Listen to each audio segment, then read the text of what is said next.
Hello, and welcome back to episode 5 of Ranking of Saturn. So far we have ranked 12 games, a mere 12 games, and we have well over 200 to go. We have a long way, a long journey ahead of us, but we will get there. It might take us a while, but we will get there. I have games 13, 14 and 15 next to me on the stack.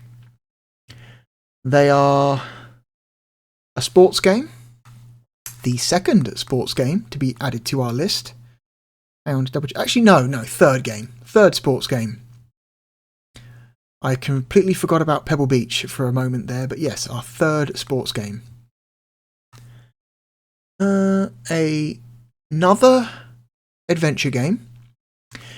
Very much a what I would call a missed clone, and a platformer. A sequel, in fact.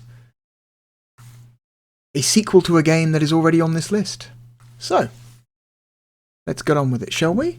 The first game we're going to look at today is NHL All-Star Hockey. This is Sega's own hockey game.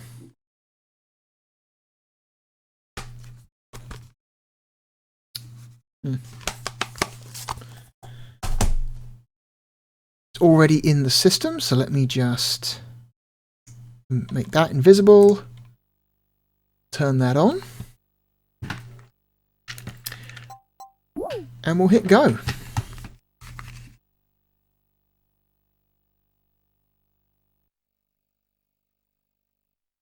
I'm not really a hockey fan. Oh, requires 13 blocks of Saturn RAM to run. 13 blocks of RAM to run! Oh, that's interesting. That's interesting. Oh, That's a fun wrinkle. This game requires empty space in the save memory in order to run. I wonder what it's using that for. Is it actually like using like the save memory as like a form of like additional RAM to help run the game? That's fascinating to me. Wow. Okay, let's go in and delete ourselves a save file. Okay, we need 13 blocks. That's a fun wrinkle. Ah, wow, okay. What can we get rid of? System memory. Keeping my Deep Fear saves. Fighting Vipers, keeping that. Shining the Holy Ark, keeping that. Panzer Dragoon Saga, keeping that. Parodius, I could get rid of that.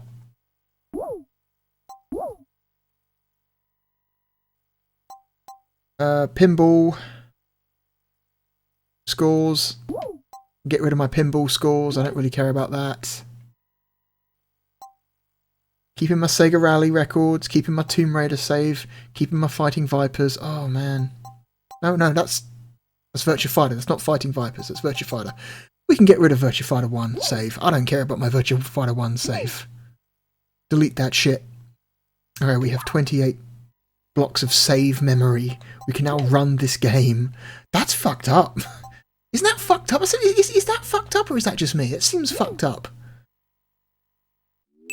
I wonder what the purpose is. Is it really... Is it using the save RAM as additional RAM to run the game? Or is it one of these like shitty sports games that's like, well, if you're not going to save your season progress, then what's the point? Because I know there are a handful of games that in the past that have done that don't actually need the save space to run, but will refuse to let you play unless you have like empty space to save a game file. What was another game that does that? Phantasy Star Online. The original Phantasy Star Online does that. If you try to run Phantasy Star Online and the game does not detect a memory card or a memory card with enough space on it to save a save game, it will not boot the game. At least the Dreamcast version does that. I do not know if that's the case for the GameCube port.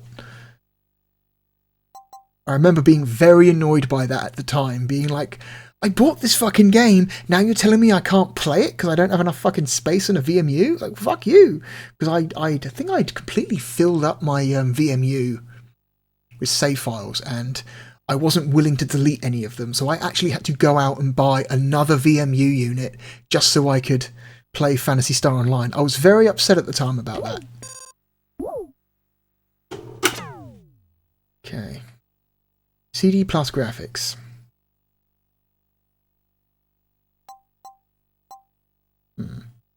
That's right, this Sega Saturn supports CD plus G.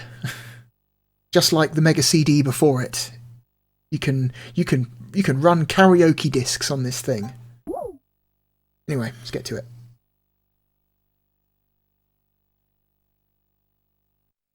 Can I please play the game now? So, unlike International Victory Goal, this game is fully licensed with all the NHL teams and player names. Oh, Grey Matter. I've heard that name before. I'm going to look this up, hang on.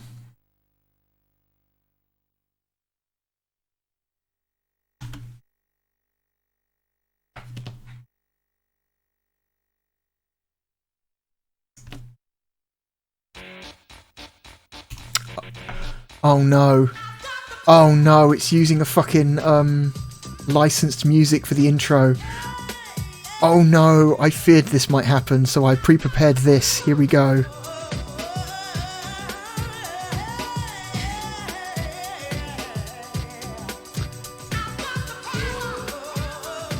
I'm just going to put this here.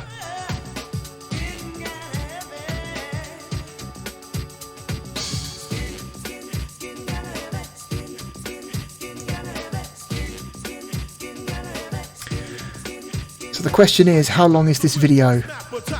Oh my god, it's just the normal song. It's just the normal song. This is absolutely going to get flagged. Abso-fucking-lutely going to get flagged. Oh my god. No.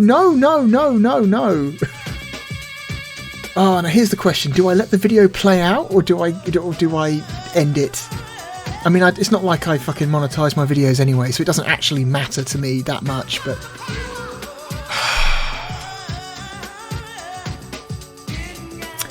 yeah, oh well. I know what this does mean. This means that this game will never, ever, ever, ever, ever be covered, ever, by anyone who ever wants to actually make money making videos, because they're not willing to put up with games that have licensed music.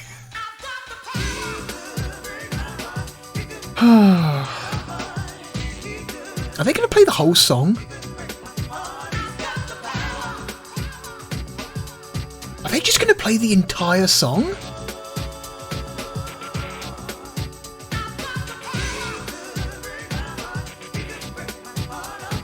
What the fuck? They are, aren't they? They're going to play the entire song. That's not okay. Oh my god. Well, you see, we licensed this song, so we want to get our money's worth, so we're going to play the whole song, right? They are, they're going to play the whole fucking song.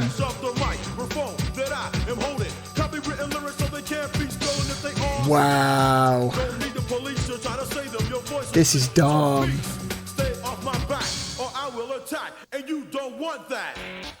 Okay, I'm just gonna end the video because nobody wants to listen to this whole fucking song.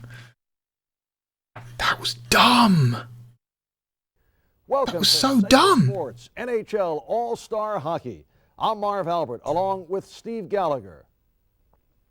You can use your Saturn controller to access any of the options on the wall behind me. If you're a rookie, select the Help square, and Steve will give you a hand. Alright, this is like funny. You've got your little like live action video people down the bottom. Statistics, quick game masters. What's the Hall of Fame?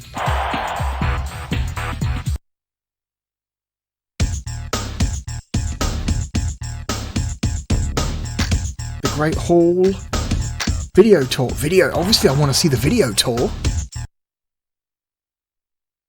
In the heart of downtown Toronto lies a I've been there. building with a weathered facade that rekindles a time more than a century ago when a few brave souls... Oh, I have actually been to the Hockey Hall of Fame in Toronto. I have actually been there. Weirdly enough, as someone who doesn't actually care that much about ice hockey, I have been to the Hockey Hall of Fame.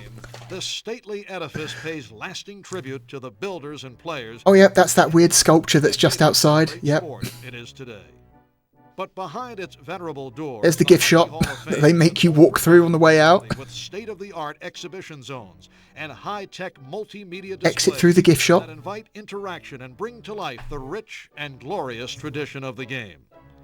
The journey starts with the Great Moments Zone, which chronicles those heroic feats and events that have galvanized... I saw a very small child almost get taken out by a flying hockey puck at this place. Sweat and sacrifice by stars with names that are now legend. Richard, Howe, Esposito, and Orr. The broadcast zone fast forwards into the modern era and explores the enormous impact of television on the game. There's an authentic recreation of a broadcast mobile unit. You can be the play-by-play announcer of an actual game and call out those immortal words of Foster Hewitt. He shoots, he scores. The rink zone jumps into the... This is where it was. This is where it was. There was like a 3-year-old child hitting... There's a scale rink with it was like a goalie simulator. Like you were in goal, and in front of you was this wall with like holes in it that would this bit here, this exactly this. This 3-year-old child was standing here, and this wall in front of you shoots hockey pucks out of holes in it, and you don't know which hole it's going to come out of, and they come out fast. They come out really fast, and this tiny child was just standing there, and these hockey pucks were coming out of that wall at like 20 to 30 miles an hour. just missing his head. It was uncanny. It was so strange. You can stand and imagine where mighty champions once stood and experience a legacy that has spanned decades. It's difficult. I was so scared for this child, and the parents were just standing there and smiling and be like, "Ha! Yay! Yay! Try and stop the hockey pucks!" Like this child is like. Over the years, goalies came to personalize their masks, and here in the Marquee Zone is a collection worn by some of the more artistically... This tiny little toddler is just standing there, clueless, not realizing what's happening, and these hockey pucks are just going whoosh straight past his head. And I'm standing there thinking, oh my god, someone please stop this, someone please stop this. Something really bad is going to happen, but luckily nothing actually bad actually happened, and the child did not get hit in the fucking face by a flying hockey puck. But oh. It is the hallowed ground of hockey's proud history. This room is very funny to me because you realise just how much people care, especially in Canada, care about hockey, because this place is like a literal church. You walk into this like empty room and you're surrounded by like glass displays and stained glass windows. It's like a church. Like you've got a big stained glass window above you, and all the main windows along the sides have got stained glass. It is quite literally a place of worship. It's very strange. I enjoyed going there. It was I'm glad I went, but a little bit strange. Of the Wales Conference. Individual awards include the Conn Smythe Trophy, which is awarded to the most valuable player in the playoffs. The Vezina, which goes to the outstanding goalkeeper as voted by the general managers. The Hart Trophy. This was not recently, by the way. I went to Toronto in like... And the Art Ross Trophy, which goes to the player 2009? During the season. I was 21 at the time, so it would have been 2000 and finally, the most coveted prize of all. It would have been early 2009. Hockey's crowning jewel. A gift of Lord Stanley of Preston in the late 19th century, The cup's polished surface symbolizes the game's origins, when more than 100 years ago, a courageous few ventured onto a field of shimmering ice and began the fastest game in the world, a game called hockey. Oh wow, they cut off the video before the guy finished talking. Good editing, guys.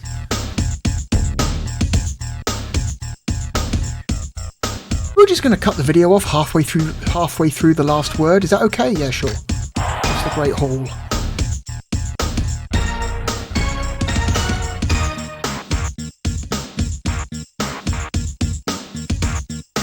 Oh yeah, we're going to tell you about the Stanley Cup.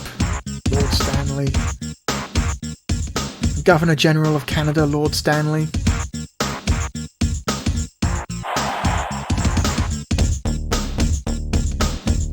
Oh, they're just going to tell you details about all the major trophies. You know what? I'm done. Can I get out of here? Can I back out? Okay, good, I can. That's enough of that. That's enough of that.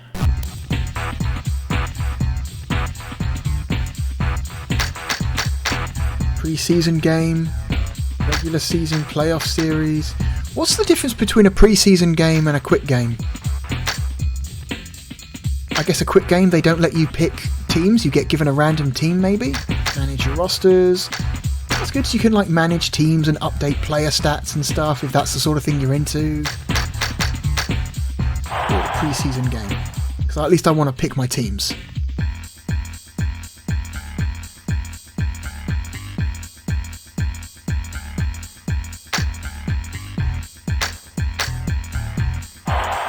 I want to go back and check the options screen. I want to see what kind of options we've got.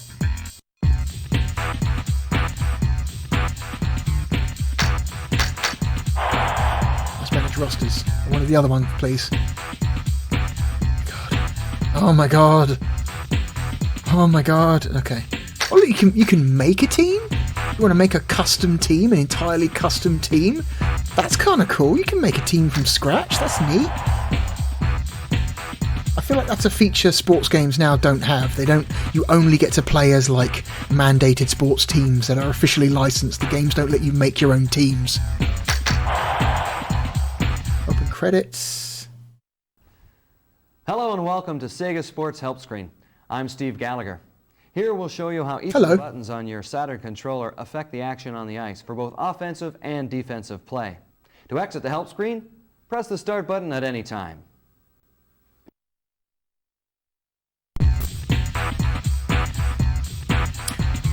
Access help screen. When not in gameplay, the Y button will access the help screen for the appropriate menu. Huh. Okay, here we go.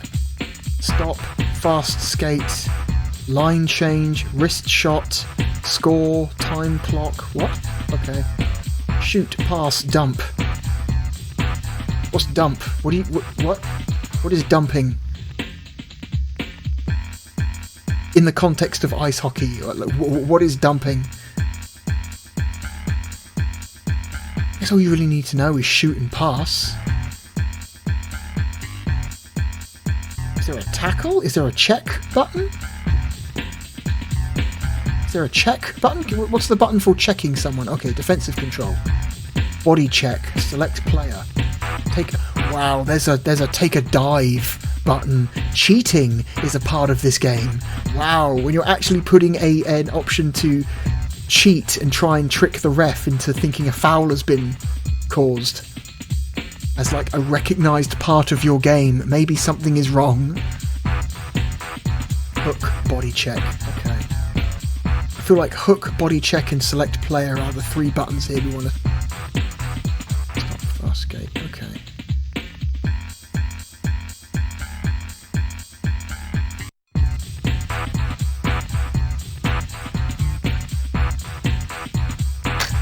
Okay, is there like an options screen I can go to? No? I guess maybe not. Okay, I don't know. Okay, pre-season game, whatever.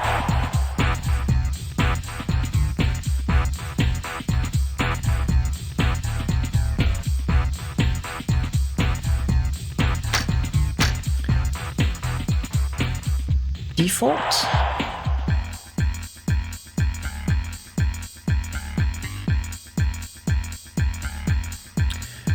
Okay, Detroit.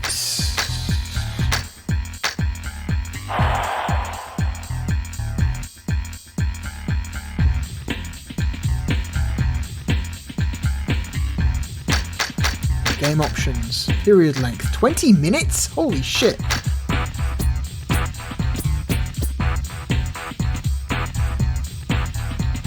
Let's say 10 minutes. Oh my god. You know what? No, let's say 5 minutes. Oh my god. Because I know there's 3 periods in hockey, isn't there? It's divided into 3. So yeah, Jesus Christ. Penalties on, offsides on, icing on, injuries on. Demo, so you can watch the AI play if you want. Line changes. Role playing? Ah.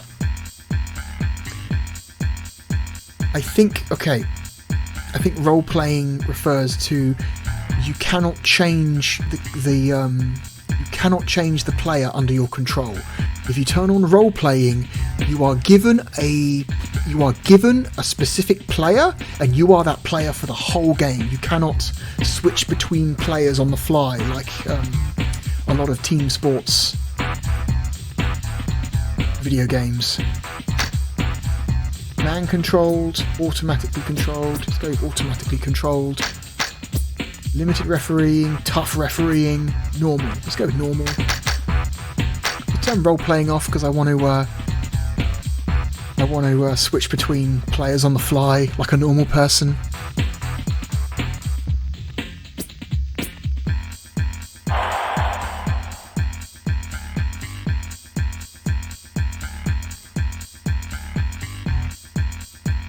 Oh, do I not get to choose my teams then?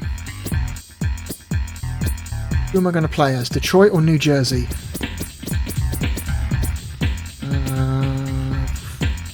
I kind of like the New Jersey logo a bit better. So let's go with this because they've got the better logo, I think. That's all I know about these teams. I know nothing else other than, I don't know, that team's got a cool logo. Can I play as the Mighty Ducks? Are the Mighty Ducks a thing at this point?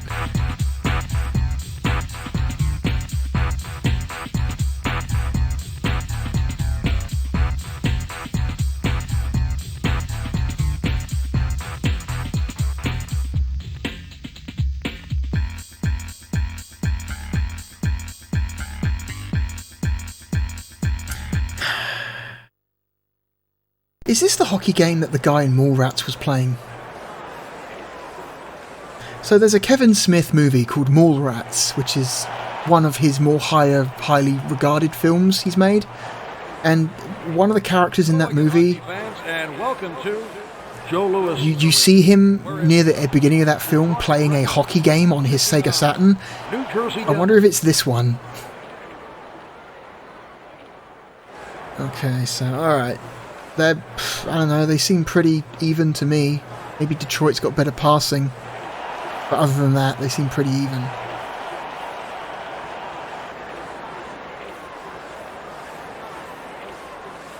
Oh no, wait, no, Detroit, okay. I think I read that incorrectly. Detroit Red Wings. Sergei Fedorov. Dino Ciccarelli. Vyacheslav Kozlov. I think I read those meters wrong, but whatever, it doesn't matter. Oh wow, look at that crowd. Look at the crowd. Like, they're not even trying to, like, Bobby Carpenter. replicate the scale of an arena. It's just, here's the edge of the ice, and here are these ever so slightly angled walls that we're just going to have a crowd-themed texture on. A crowd texture on these very, very close walls. Martin Brodeur. Okay, so like International Victory Goal, you've got a three-dimensional, you've got a 3D stadium or arena, but the players themselves are sprites. Okay, that's fine. Bob Rouse. Oof, I'm going to say the player sprites aren't scaled particularly well. They look kind of grungy. if they get too far away from the camera or too close, or like not close. If they get very close to the camera or very far away from the camera, they look okay. But if they're somewhere in between, they look super like aliased and grungy.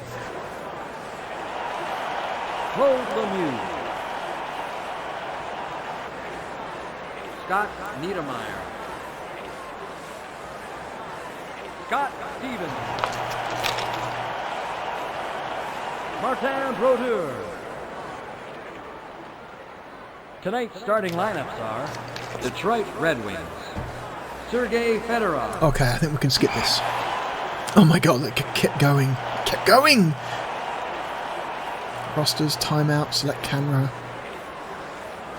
Oh, that's cool. Low zone. Okay, so you got different camera choices. High zone camera. TV camera. Wow, I bet that's a nightmare to play with. I bet that's a nightmare trying to play this game with this camera. Medium TV camera. High TV camera. Low rail. Medium rail. High rail. Let's go with high rail for now. Game options. Okay, now we can access the options menu. Okay, this is just the stuff we've already seen. Okay.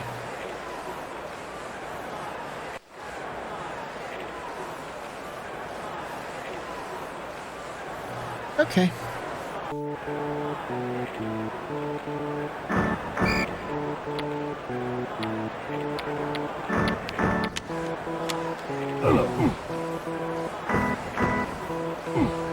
Oh my god.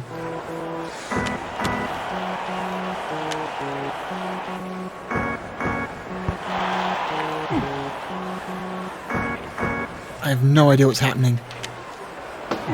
Wait, did I get it?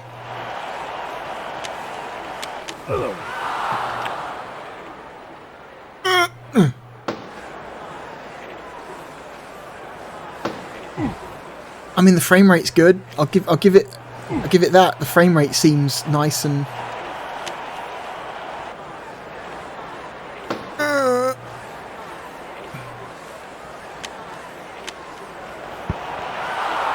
maybe grab the puck instead of just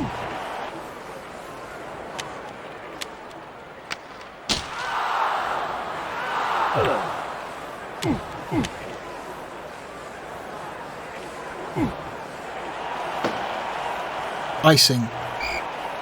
Okay. What's icing? What is icing? I don't know what icing is.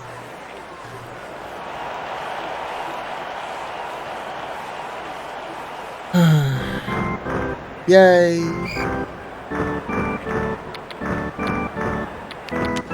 Hello. Hello.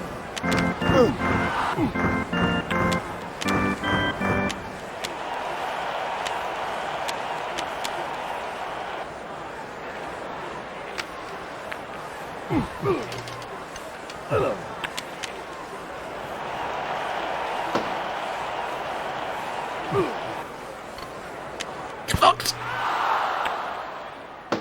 Nope, I can't. Okay, let's try a different camera angle. Hang on. Low zone, medium zone. Okay, let's try a vertical view. Detroit. Penalty to number 16.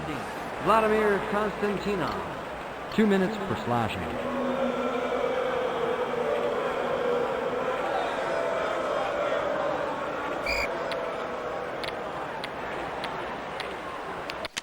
Hello.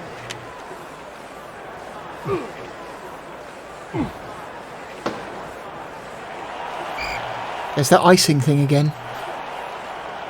Wish I knew what that was. I wish I knew what that was.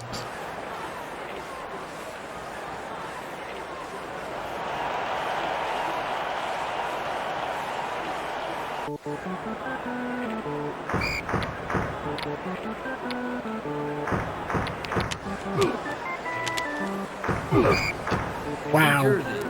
Penalty to number 19. Bobby Carpenter. 2 minutes for cross-checking.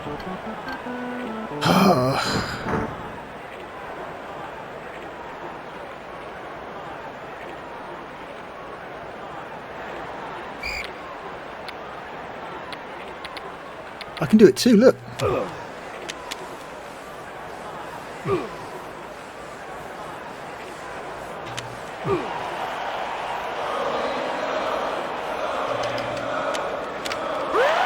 Oh, it went in. Okay. Goal scored by number 26, Ray Sheffield. Assisted by number 19. I don't know, it looked like the goalie was in the way to me, but okay.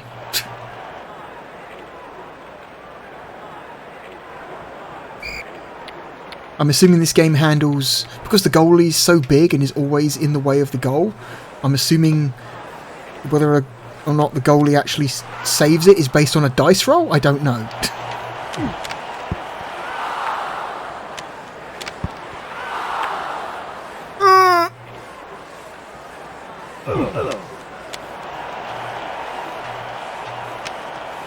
Oh, it takes so fucking long for you to get anywhere.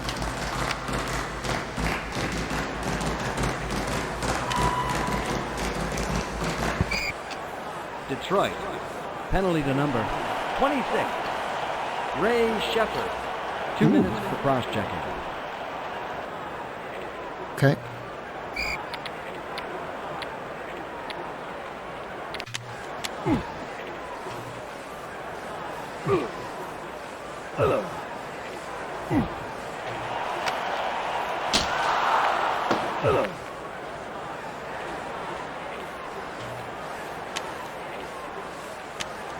Ugh. It takes so long for you to fucking change directions.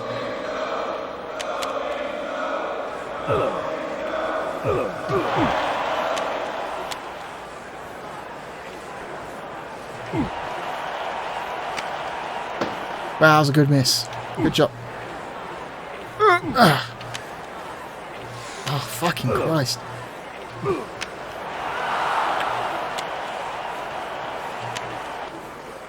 Grab it, please. Someone.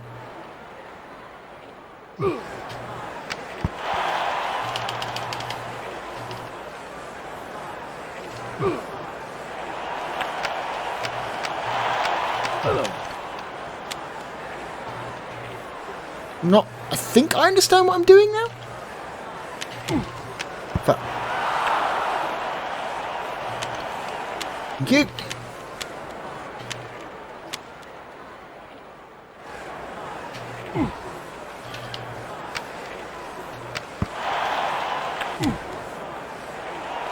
Last minute of play in the period.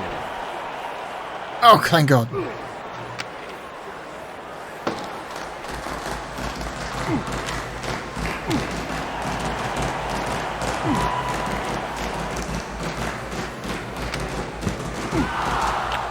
Cute. I think I understand. Okay. I think I'm beginning to understand. Okay, it's icing again. Whatever that means. Maybe I should have turned icing off in the options. Let's try a different camera. Low TV cam. Try TV cam. This looks interesting, at least.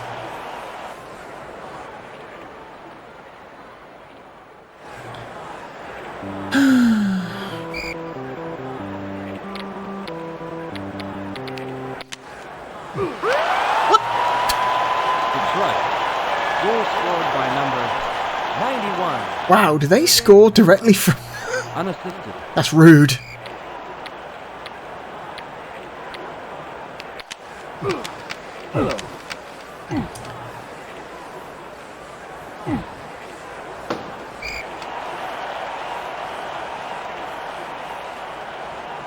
I have no idea what that thing that pops up in the top right is. I have no idea what that is. The frame rate's nice. It's a nice smooth frame rate. It's nice to see a Saturn game have a smooth frame rate. It doesn't happen often. It's just a fucking mess of pixels. I can't see what's happening. Number 25, Darren McCarty. 2 minutes. It's just a mess of bodies.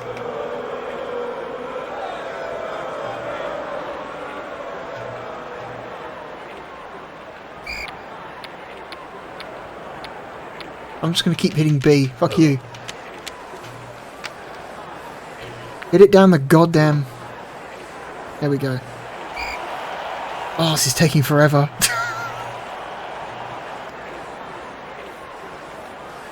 Can I change the game options? Can I shorten the period length?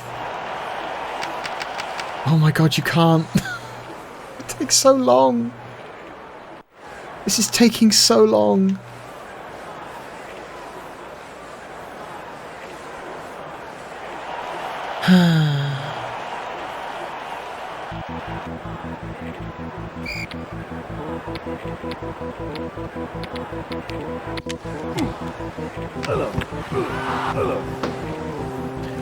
Can someone please get off the fucking floor and actually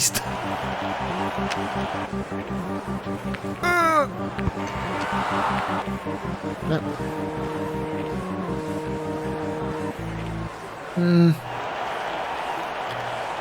Okay, I understand that you need to... It's just, wow, this is a very slow-paced game. Time now for the locker room report for hockey tips and strategies. Let's go to Coach Jacques Lebeau. I like this, though. This is fun. Look at this. Oh my god. It's like a whole, like, half-time...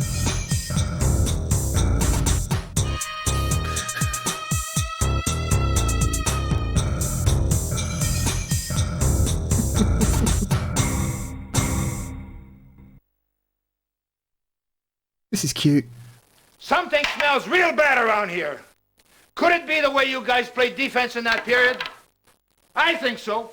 I saw more holes in that blue line than on a piece of Swiss cheese. You guys are not picking up your checks. Play man on man. This will make a tighter game and shut down the other guy's scoring chances.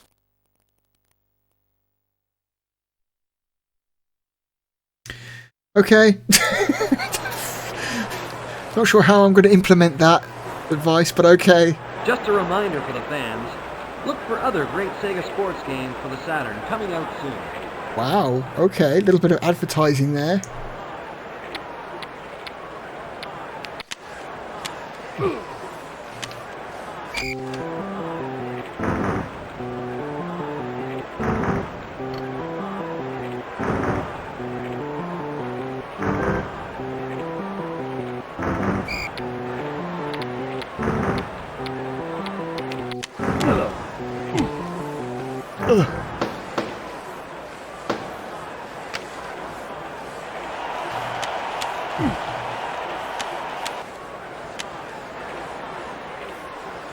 Oh my god, why did he get out the way?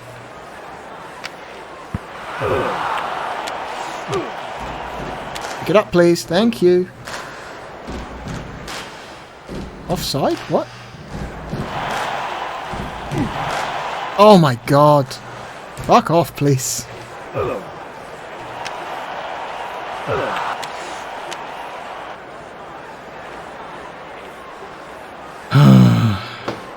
Icing. If it's not offside, it's icing. If it's not icing, it's a penalty.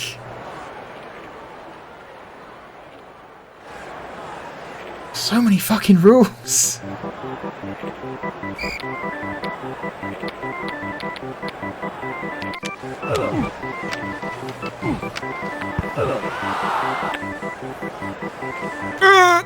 Just, God damn it.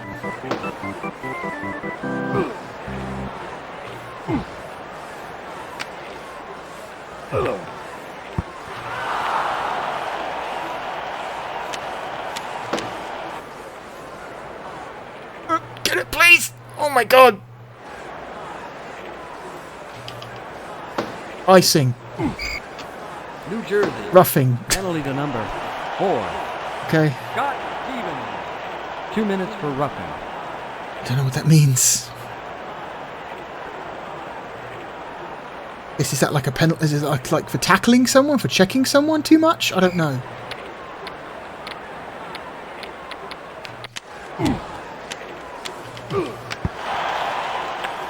Oh my god, I actually shot at it.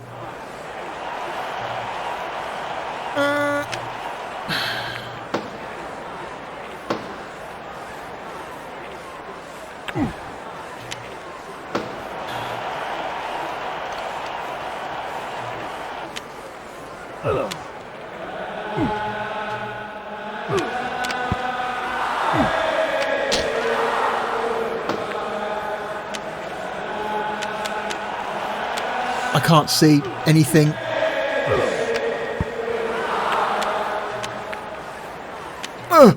It takes...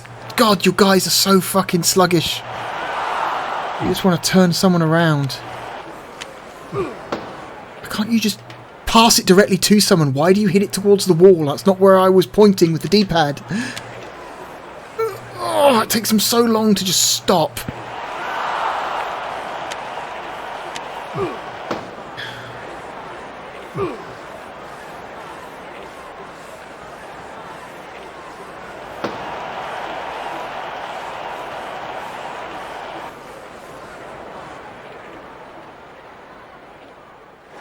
Oh my god, this guy's just going to hang out behind his fucking...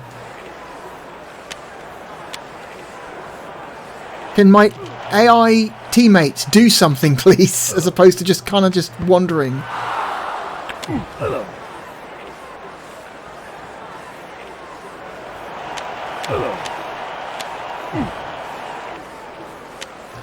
God, your turning circle is so massive.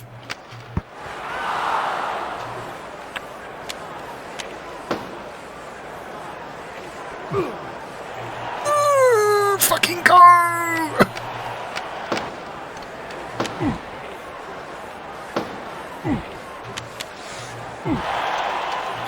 It takes you like 2 seconds to fucking shoot. Get up, you fucking hell.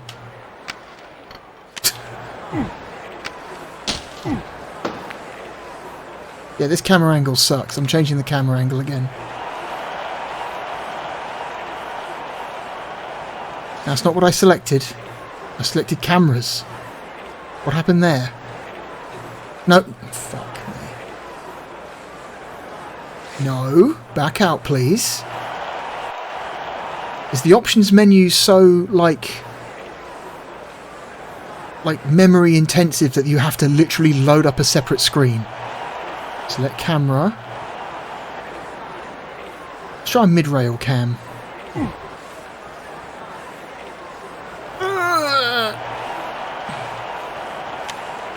Hello.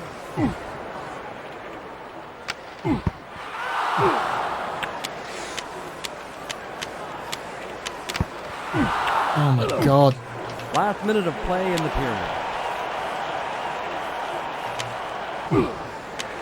Okay. Offside. Jesus Christ.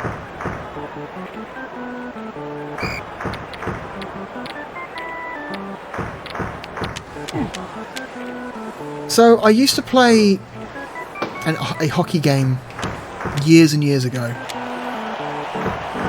I want to say it was EA's NHL 98. And that was the PC version of NHL 98. Which I feel like was like less confusing than this, because I understood that as a child. I understood that as like a 12-year-old. Maybe that was more arcadey than this. Maybe this is trying to be more of a sim than NHL 98 was. You can get down the other side, please.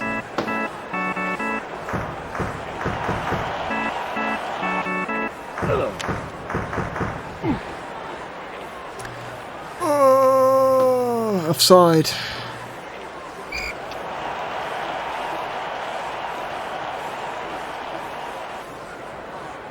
Icing. Let's take it all the way back to the far end of the... Oh my god.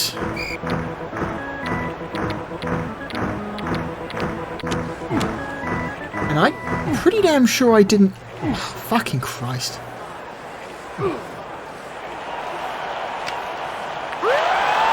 Okay, sure. I don't care. Scored by number 4, Mark Howe, unassisted.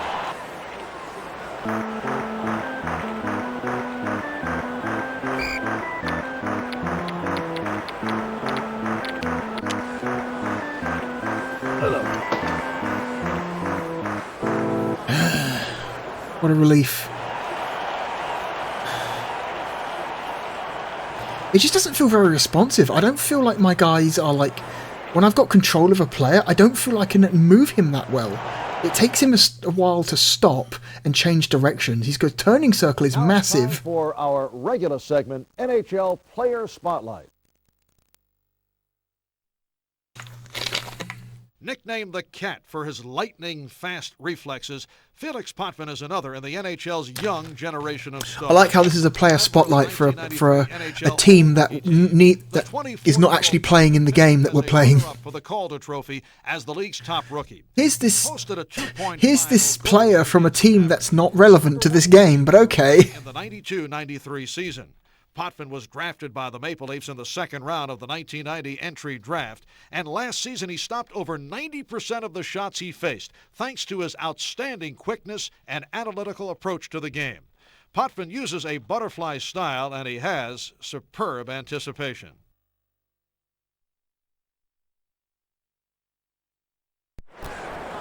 Okay. I thought I was going to have an old man yell at me again. Just a reminder to the fans, if you've been drinking, please don't drive. Okay. It's a nice little thing for the announcer. That's funny. Hello.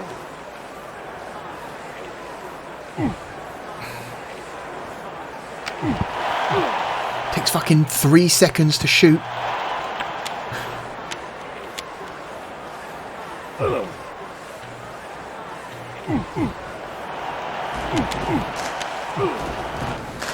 No, not going to pass it directly to the guy next to you.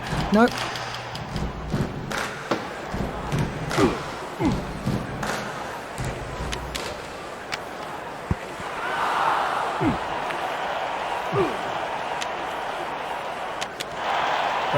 Hello.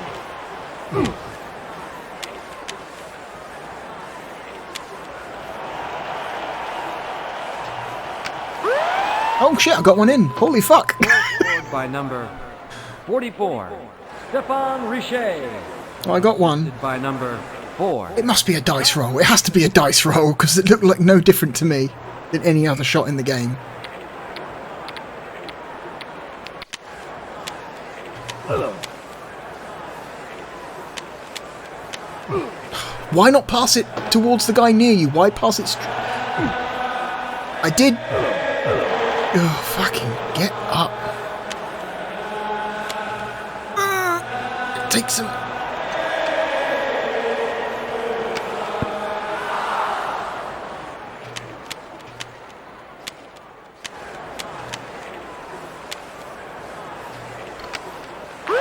Oh shit! Okay. I think the game is taking pity on me. Like, this guy's played like shit the entire game. We've got to give him something.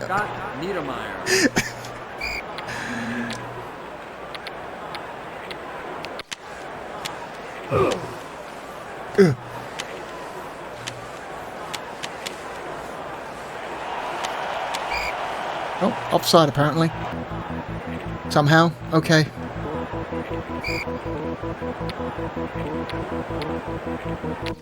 Hello. Hello.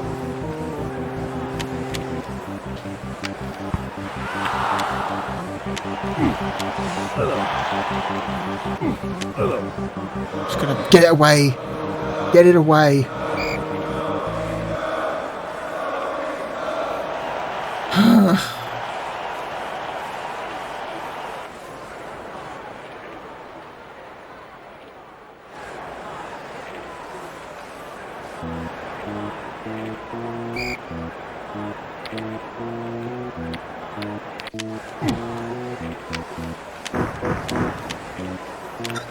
Someone get in front of the... God damn. Hello.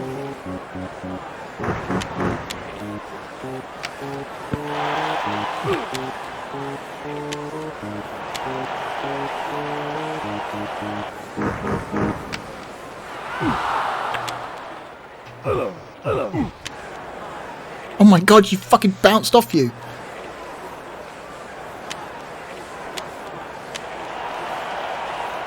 Again, why did you hit it directly out in front of you? Pass it to the guy near you. Oh, fucking hell. Hello. Hello. I just get this sense that the game doesn't know where I actually want to shoot the... Ugh.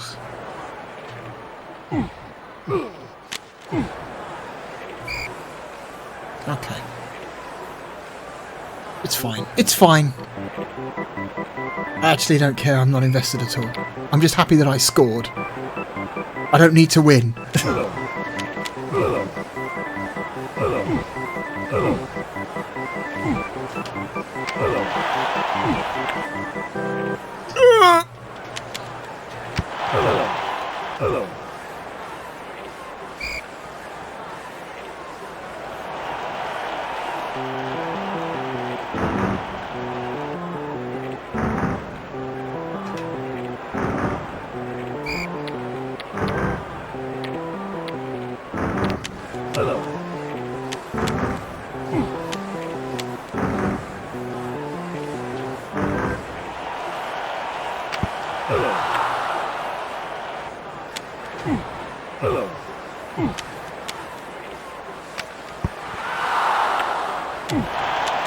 Fucking...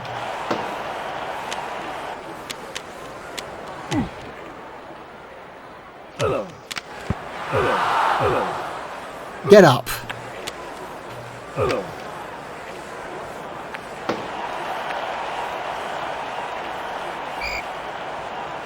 A minute and a half left.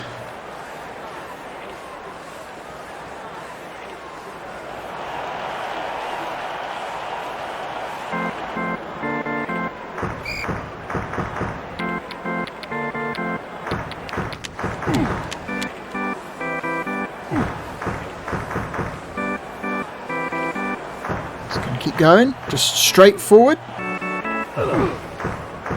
Nope.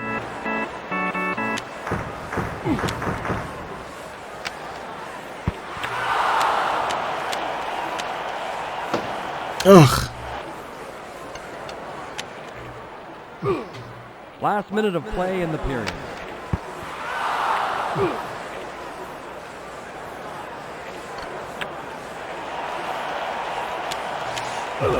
Get it out. Get it away.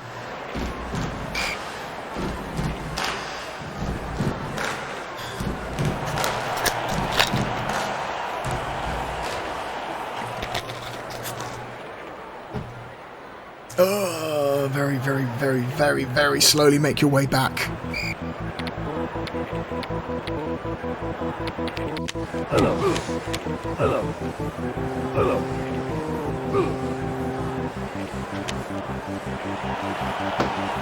Why did you not go for it, you motherfucker?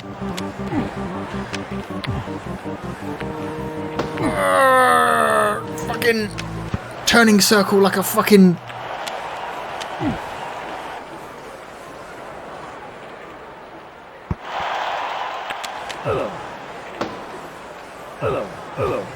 Ugh.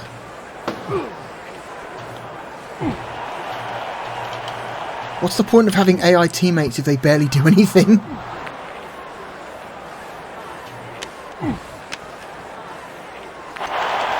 That's enough. I don't care. Ladies and gentlemen, tonight 3 stars. The 3rd star from the New Jersey Devils, Stefan Richer.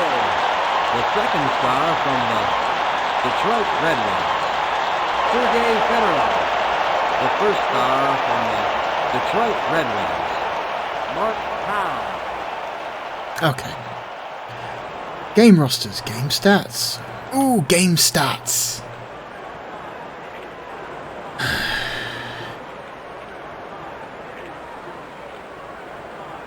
Shots. 42 shots versus 15. If you want a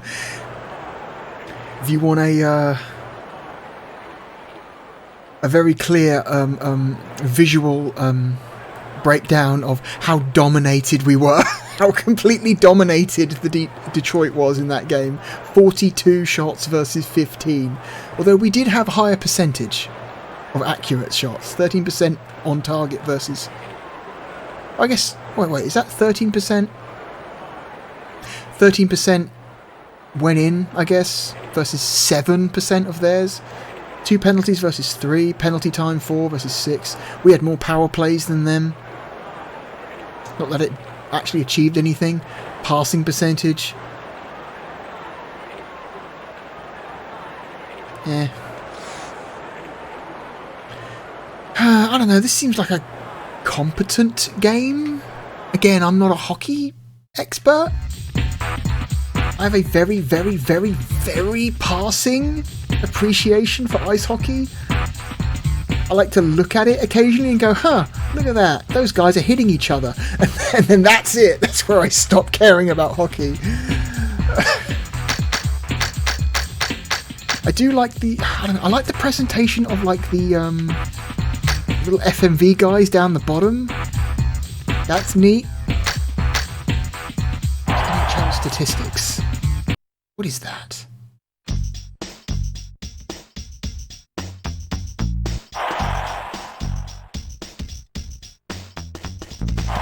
That's what the help screen looks like. Okay.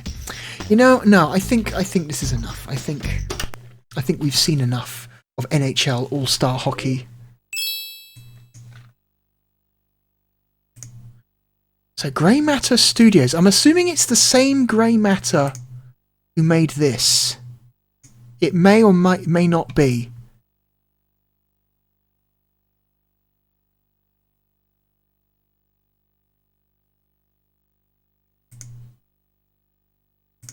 So no, the Grey Matter Studios on Wikipedia appears to be a different developer called Grey Matter.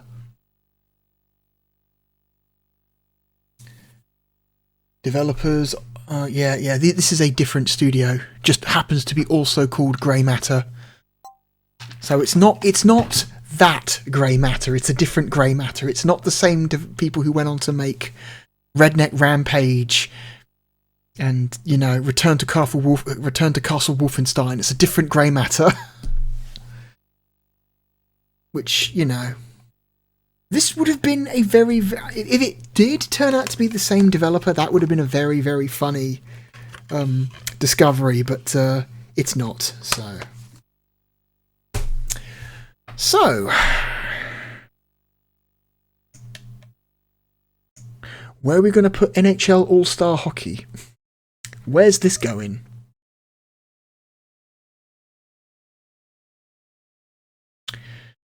I mean, it seems competently made.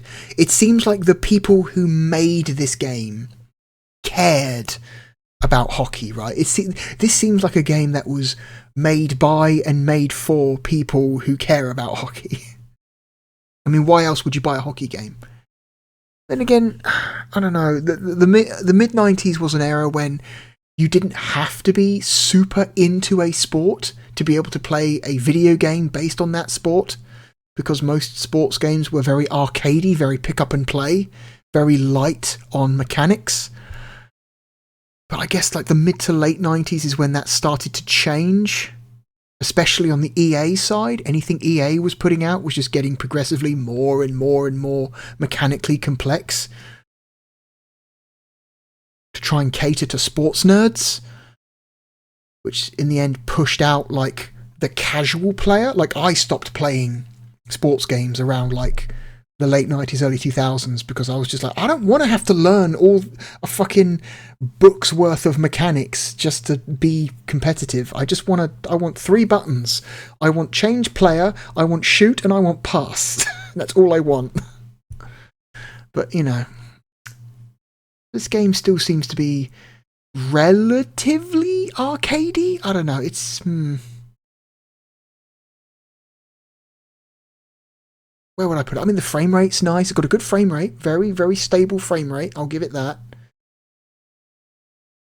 Nice frame rate, which goes a long way, especially in sports games, I guess. So, and the presentation is nice. I like the heavy use of FMV to try and... That sequence where they cut to like an old man in a dressing room just yelling at you, telling you you're a shit player, was pretty funny. I like that. That was pretty good. I think it is a better game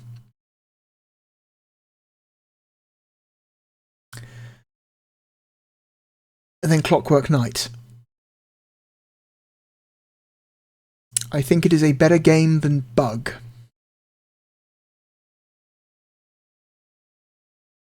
Oh, I should also mention, this game supports up to 12 players, by the way.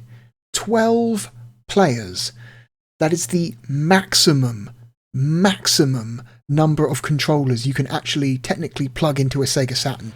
You need 2 6-player adapters, which are what like the multi-tap, basically.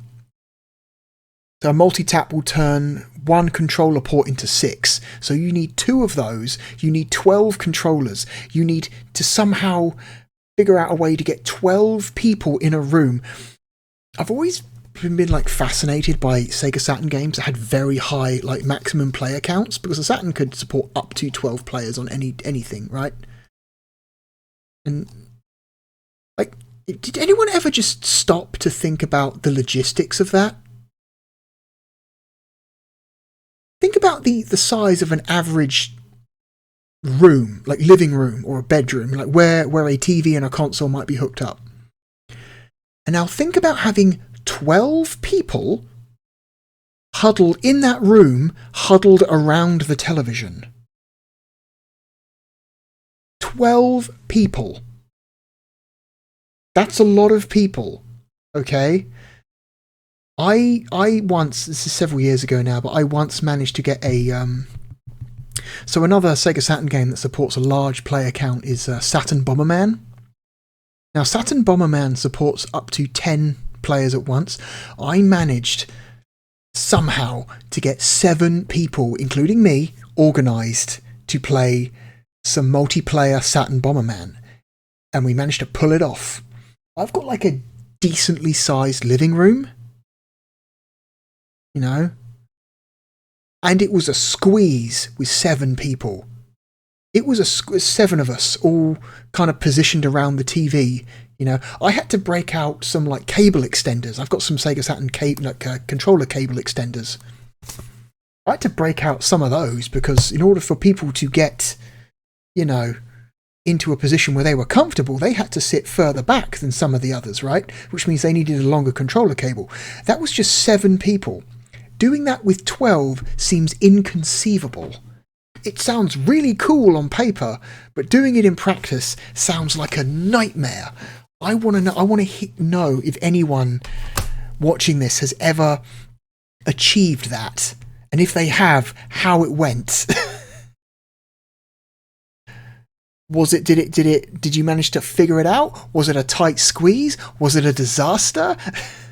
If it went wrong, how did it go wrong? The idea of squeezing that many people and organising them into that tight of a space for a multiplayer game seems a logistics nightmare to me. Like 7 was possible for me, but 12? Never. Anyway, I'm rambling. Let's get this. I think it's I think it's a better Sega Saturn game than the Saturn port of Myst.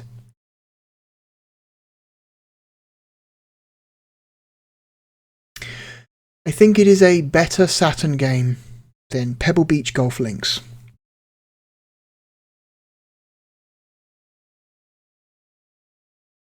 I think it is a...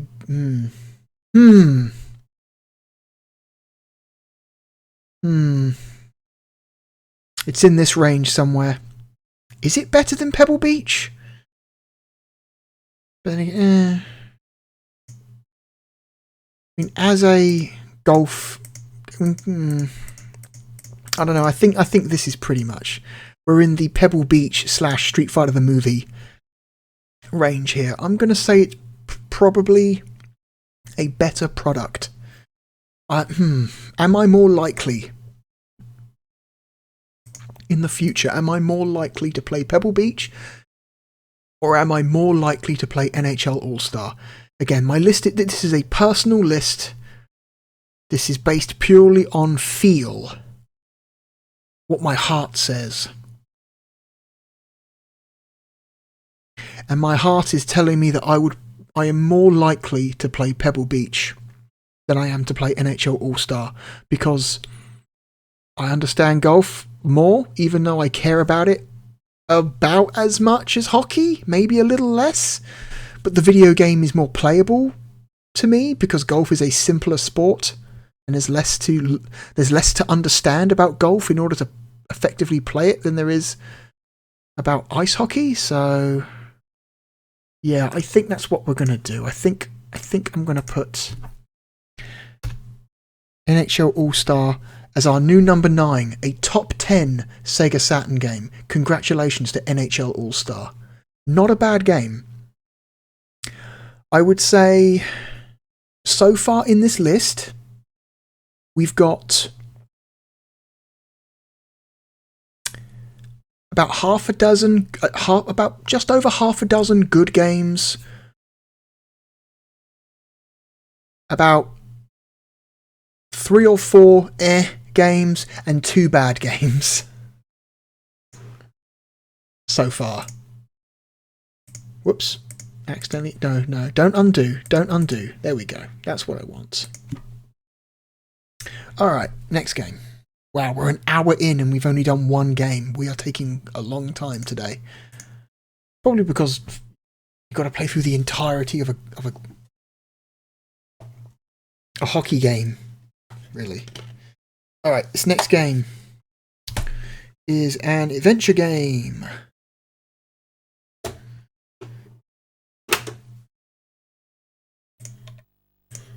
Whoops. There we go. Oh, I'm going to turn off the cover art. I've got to change the cover art. There we go. Cover art is changed. Alright, this next game we're going to play is a adventure game. It is a game that was in the 90s, well, not affectionately. What's the opposite of affection? Disdain? Disdainfully. Disdainfully, a type of game that was disdainfully called a mist clone. And it is, of course, the Mansion of Hidden Souls.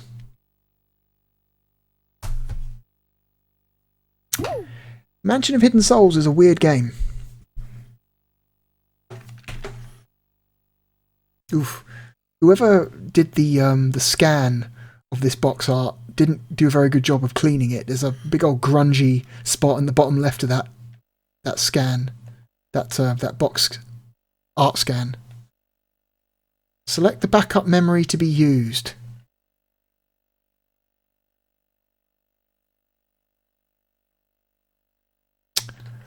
I would like to select the backup memory to be used, but I cannot move the cursor.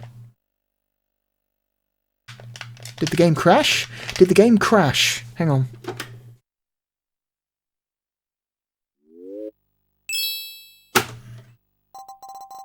Okay, controller does work.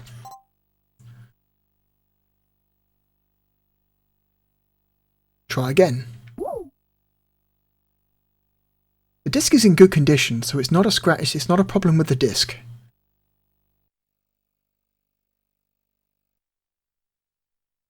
Okay. Select backup memory to be used. Can I move the arrow, please? Nothing on the controller does anything. A, B, C, X, Y, Z. Start, L, R. Up, down, left, right. Nothing does anything. Okay. Cool.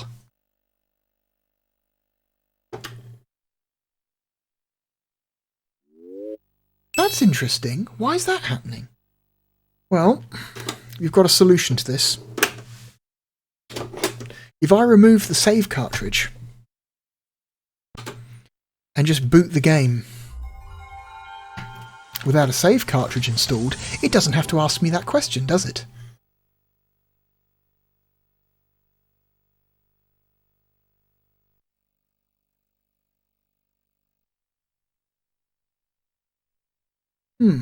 Interesting. Is that a problem that other people... Backup memory is deficient. 48 memory blocks are needed to save the game.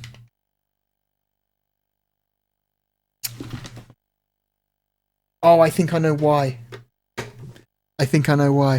So, remember in the last video when I plugged my controller into controller port 2 to play Parodius? The controller was still in controller port 2. We don't need to say it. See, look, now because I've plugged the controller into controller port 1,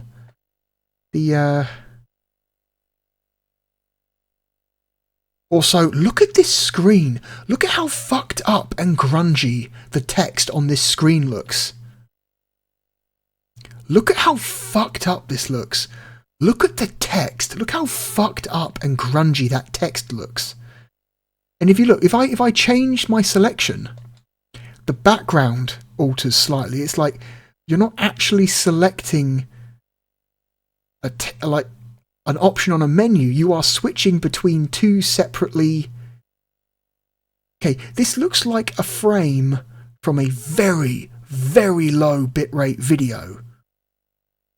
That's what this looks like. This looks like a video frame, like a very low bitrate video frame, like two separate low bitrate video frames that you're just swapping between. You're not actually selecting text on a menu. That's weird. And you can tell because whenever I change the cursor position, the artifacting on the background image changes slightly to reflect the fact that it's an entirely different image. What the fuck? What the fuck? Do the people who made this game not know how to program menus?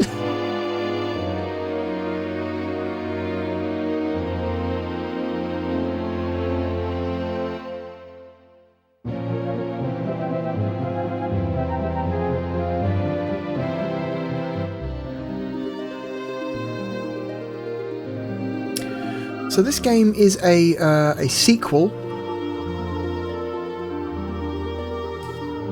to a Mega CD game. I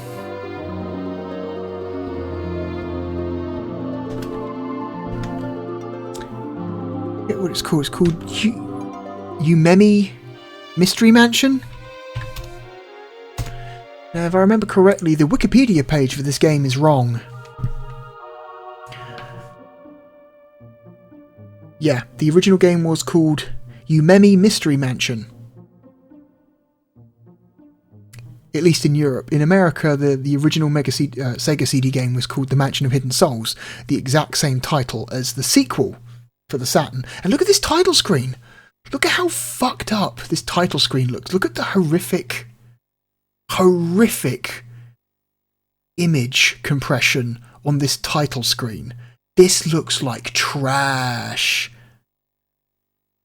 Wow. I've forgotten just how incredibly shitty looking the title screen is. Oh my god.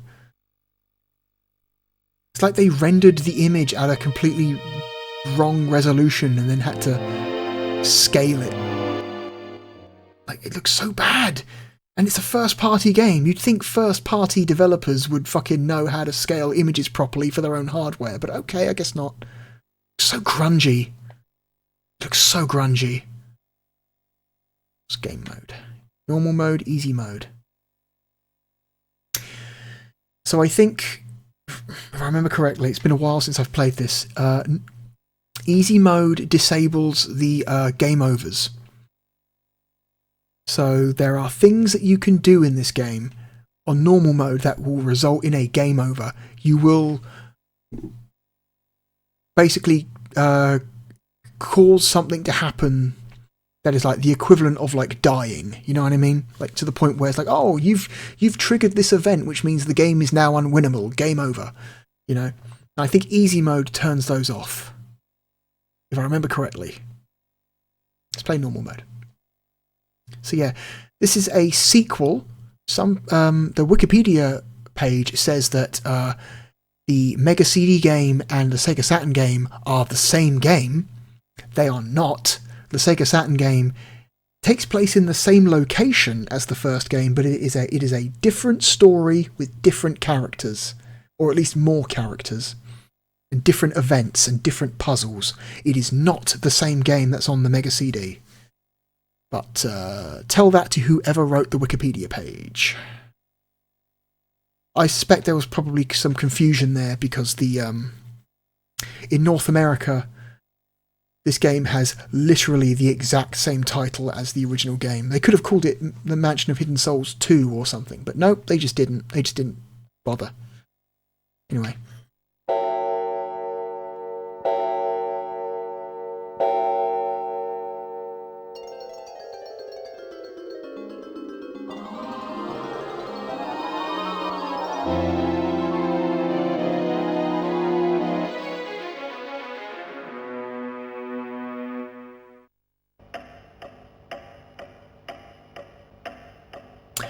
So,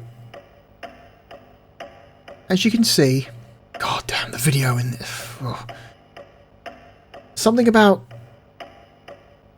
the Sega Saturn, which becomes more apparent as you play more games on it, is the extremely low video quality. The Sega Saturn did not have a hardware video decoder chip inside it. So all video decoding has to be handled by the CPU, which means that a lot of the video, especially in the earlier games, especially the first, like, shall we say, the first 12 months of the Saturn's existence, 12 to 18 months, video files on Saturn games look like fucking garbage, and at some point during the middle of its life somebody managed to figure out a software video codec that actually looks kind of half decent. I think it's called the Duck video codec. You'll see a lot of Saturn games later on in its life. They'll come up with a splash screen saying Duck Corporation, and that's to signify that that game uses that software video codec. Because unlike most video decoding solutions, software decoding solutions before that, that one doesn't look horrific. You know what I mean? It's like perfectly acceptable video quality for the time.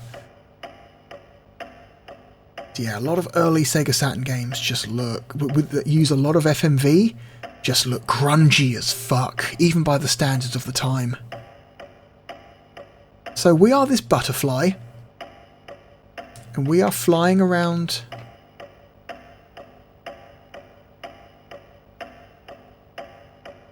this mansion, and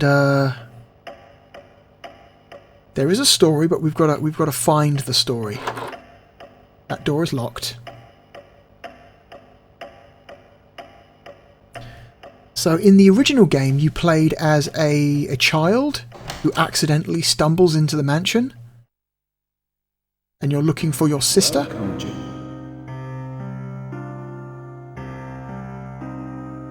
What are you doing over there? Come here. Did he say, "Why do you over there"?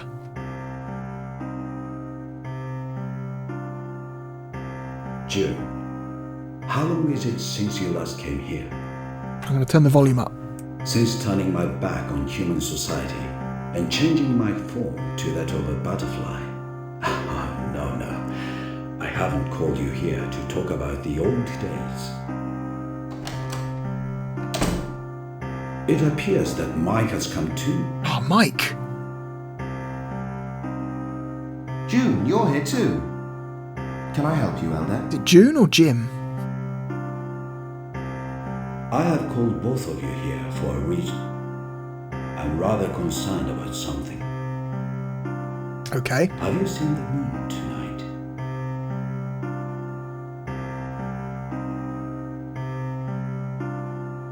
Didn't you see it? It's very red and scary. I have a sinister premonition. Can you two investigate whether anything strange is happening in the mansion? June, Mike, I'm putting my trust in you. Okay. So how do I describe this? So the Mansion of Hidden Souls, or the Mystery Mansion, is a place where if humans find themselves there, It is a place that you cannot exist as a human, and if you find yourself there, and you're there for too long, your body changes to that of a butterfly. Like, it's like a paradise, right? It's like, supposedly you go to this mansion, and you, as long as you are okay with the fact that you become a butterfly, you can live happily. You know, it's a place. It's like a sanctuary. A sanctuary for lost souls. And in the first game, you're like a child, a boy, who's looking for his sister who accidentally wandered into the mansion, and that first game has a time limit. Because I think it's 2 hours. It's a 2-hour time limit. And if you can't solve the game in 2 hours, your sister becomes a butterfly and you lose. However, in this game, you are playing as a soul butterfly. And I guess your name is June or Jim? The old man called me Jim, but the other guy, the other soul butterfly, called me June. And it's super creepy because whenever you talk to another soul butterfly, you don't talk to the butterfly, you talk to a transparent, disembodied head. That is like the face of the person they used to be before they became a butterfly. It's very bizarre and weird and creepy and strange, and I'm super into it because of how fucked up it is. And so now we've been told that there's something strange is happening in the mansion. There's a strange moon, which has given the old man a bad premonition. Well, I hope it's only my imagination. The old man has had a premonition that something bad is going to happen, and now we've got to investigate the mansion to find out if anything is wrong. And I don't believe there is a time limit in this game.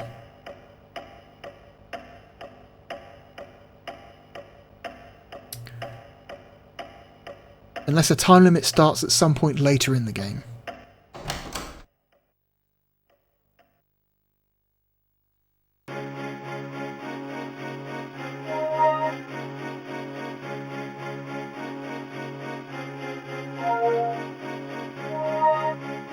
Can I do anything with this? No. And also, I believe that... So sometimes when you're talking to other characters, they will ask you a question. It'll be a yes or no question, and I believe that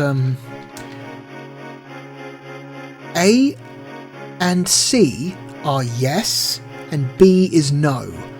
So if you answer certain questions in different ways, you might get different outcomes, and I believe some of the game overs are tied to that. So if you answer somebody's question with a yes, when it should have been a no, that'll be a game over. If you answer a question with a no when it should have been a yes, that'll be a game over. Okay, this book doesn't do anything.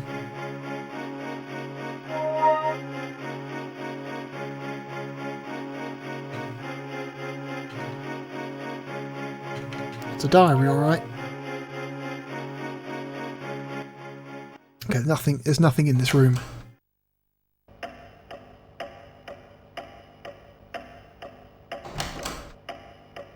Okay, this is just a passage that goes underneath the stairs. Okay.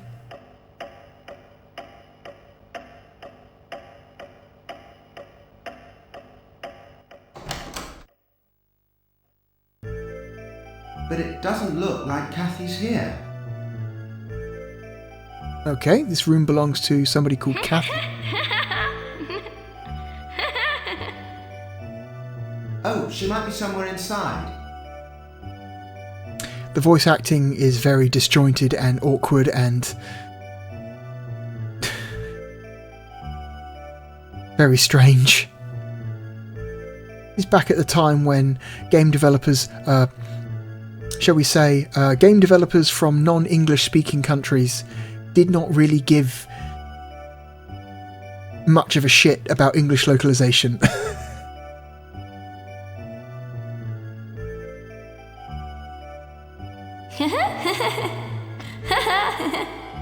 Hey, Kathy! Will you play with me? Let's say no. Rusty.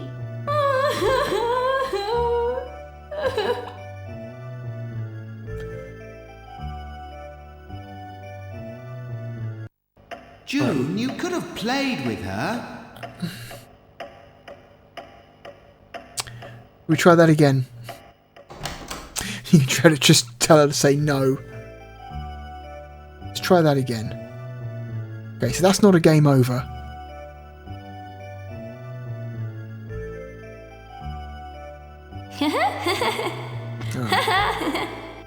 Hey, Kathy. Will you play with me? Alright, we'll say yes this time. What would you like to play? Okay then, I'll tell you a story. Please listen. Once upon a time, there was a strange, enchanting place. Clouds always filled the sky, so it was very dark. Everybody stayed very still. But when the clouds went away and the moon appeared, that's when the festival began. Then everybody went out hunting to get food for a big party. And guess what they ate for the big feast? You! Ah! Mike, you're scared, aren't you? I wasn't frightened when I heard this story. We're not frightened. Are we, June? No. Hey, look. We're strong, aren't we? Right. How about another story? No, not anymore. We grown-ups have important business to attend to. Grown-ups. No.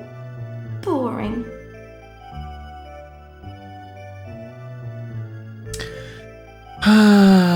What a fucking weird game this is. Alright, we think we've done everything we can in here right now.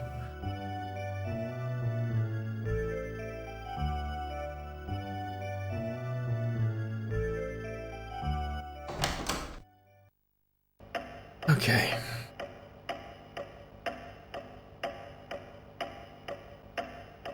Hello there, ma'am. Let's try this door. Okay, this door is not locked anymore.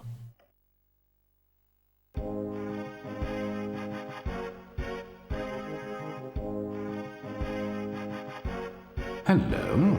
Have you come to listen to my tales of adventure? Let's say yes. When I was human, I had all kinds of adventures. I thought it was possible to go anywhere in the world, and I set out to leave my mark on every land. But that's just an arrogant attitude. The power of a human being is insignificant before the grandeur of Mother Nature. The same thing applies to the mansion. We are reborn as butterflies, carefree and innocent, all due to the moon's magic powers. We should give something back in return for all the good things we receive. Riding on the wind, crossing the mountains, we are led across the seas by the stars. But when we look up at the moon, it is the same moon wherever we may be. There is no way of escaping from this tower that we call Earth. Every day is so peaceful and uneventful, it's almost boring. Violent events are totally out of keeping with this mansion, don't you think? Yes. If that's the case, you'd better go to Joss's place and have your fortune told. I don't think she likes me, personally. Okay.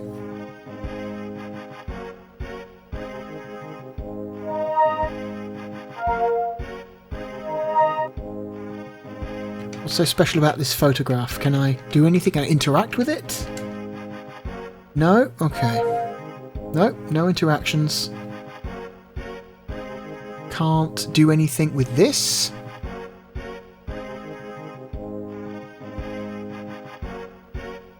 Oh, what's this? Can I look at... Can I... No, can't investigate the wine rack. No. So unlike a Myst type game, you don't have a cursor. Basically, you are entirely restricted by what your character looks at. And so you can usually get a good sense of how many options you have just by doing a circle in a room and counting how many times the camera stops. So it usually means, although not always, that there's something in that direction to examine. So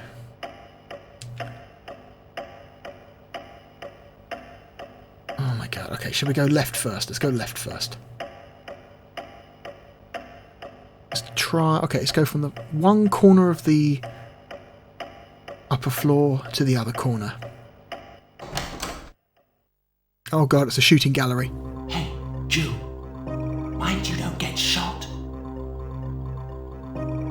Can butterflies hold guns?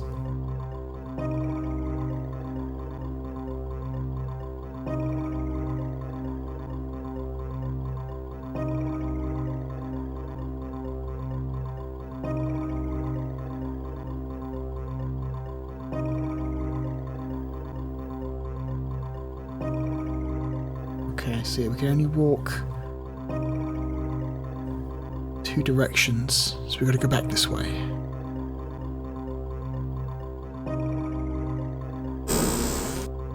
What do you want?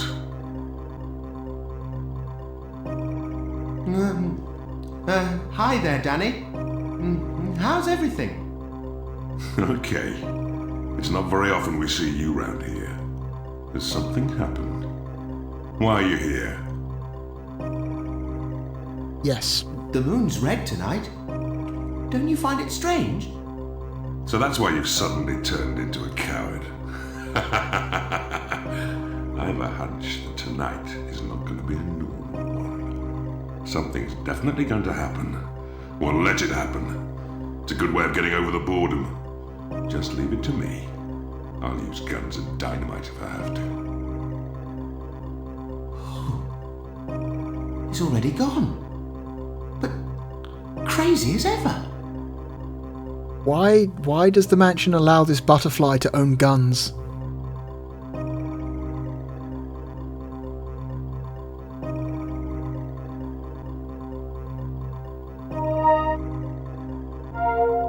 Okay, she's a musket. He has a lot of guns. Also, his bed is tiny. Look at the size of his bed. That is tiny. That is a child's bed. That is smaller than a child's bed. That's like a novelty dog bed that you buy. Also, why do these butterflies need beds? There are so many questions. So many questions that need answering. Strange game. What a strange game. There is a complete playthrough of this game on my channel. It's, again, a very old playthrough, so the video quality is probably not that good. But I did at one point in time. A customer. We're rather busy right now. Oh, Jesus Christ. Come back later. This is a horrifying... Sorry. That guy always wants something in return. He's always been like that. What? That was... that was a very, I think a very problematic character design. Oh my god. Is he meant to be Asian? Is that what that was supposed to be? Because if that's what that was meant to be, that's a horrifically racist caricature. But then you have to understand that the game was developed in Japan. The Mansion of Hidden Souls is a Sega of Japan developed game. So why would a Japanese development team make a racist caricature of an Asian in a Japanese developed game? What the fuck is happening? What the fuck is going on? Did they think that would make the game sell better in the West? So many questions.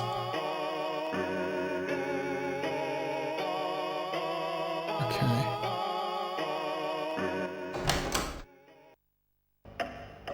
Again, another question. Another question.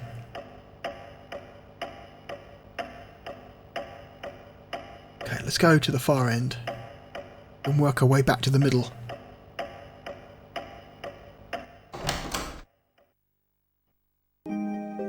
sacred envoy who gives out light, visit together with thy curse. The full moon invites the curse. The one upon whom this spell is cast will turn into a butterfly. God, this video. What are you doing standing there like idiots? June, let's ask about the red moon. Maybe Jossie knows something. Okay. I have to say, even by Sega Saturn standards, the quality of the video files in this game is fucking wretched. Like, this might be some of the worst looking FMV quality wise on the whole platform. Wow. There are better looking Mega CD videos than this, even with fewer colours. At least those are like clearer and more easy to discern. This video is just basically one giant artifact. It's just... What can I do for you? There's a red moon. I wonder if something evil's going to happen. Is the moon red tonight? Let's ask the cards. We already told you it is. The moon is red tonight. Oh. The moon card has been dealt. What does the card mean? It means the moon, silly. The moon card signifies treachery or a hidden enemy. But it's very strange. Strange? Like this game. The moon card is always paired up with the sun. In other words, they are always related to one another as darkness and light. Their existences are essential to one another. But the moon has begun to move off on its own, and that's very mysterious indeed. What's going to happen now? Well, all I do is deal the card and listen to its voice. Why don't you go and find out for yourselves? I don't mind giving you this card if you like. Okay.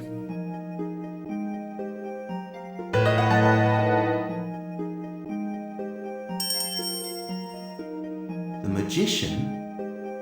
Just like Jossie, eh? Please I guess. Take very good care of it.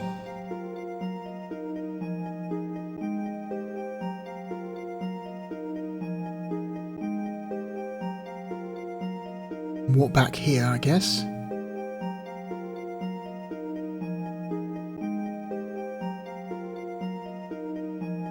Empty picture frame that you can't do anything with. Dartboard that you can't do anything with.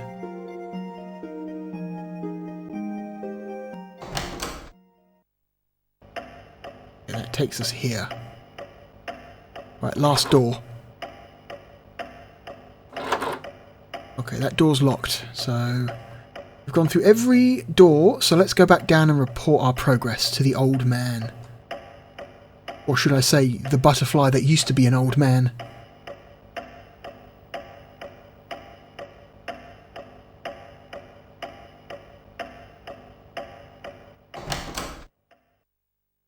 Ugh, just one giant animated artifact.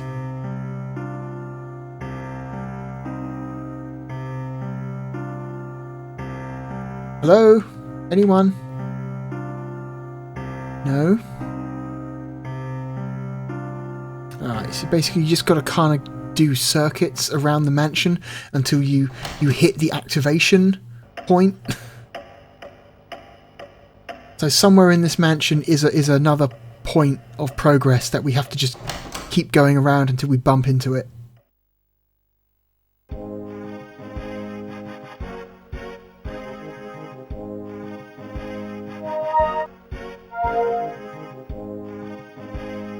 No. Not in this room.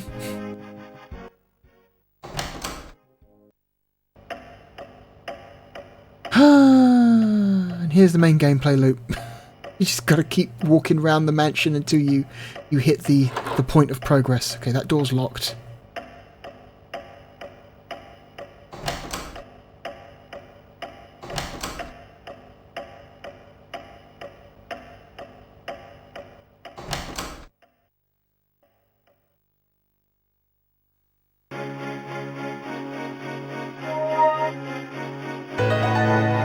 Oh, we got a coin. Tarot cards, coin. Okay, we've got 2 items.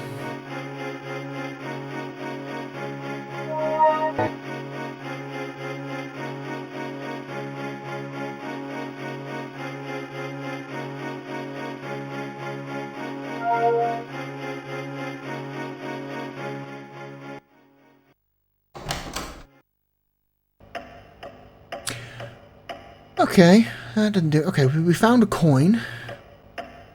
Wait, do we have to give the coin to someone? Okay, I think we might have to give the coin to someone. Let's see if we can find that character who wants a coin.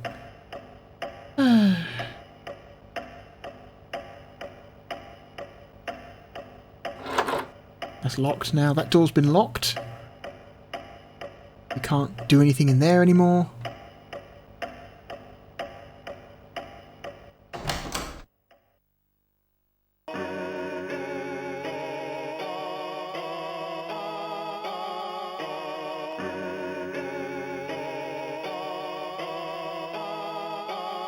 No.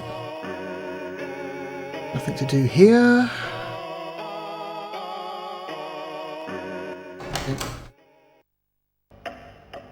Got to do the rounds, that's all. Till eventually we find progress. We won't play this for much longer. What's this? Where's that Sean got to? He's a coward. He must be hiding somewhere. He may come out if we threaten him. Okay.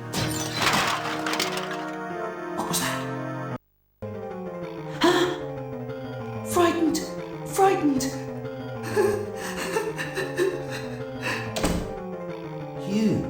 So you were hiding? Anyway, what was that noise? Well, where did it come from? It sounded like my room. June, let's go. So there's a noise coming from his room, but where's his room?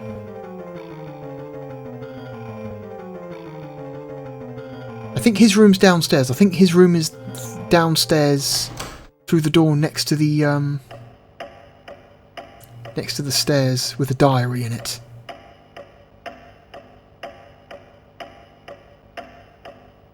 Okay, I think. It's been a long time since I've played this game.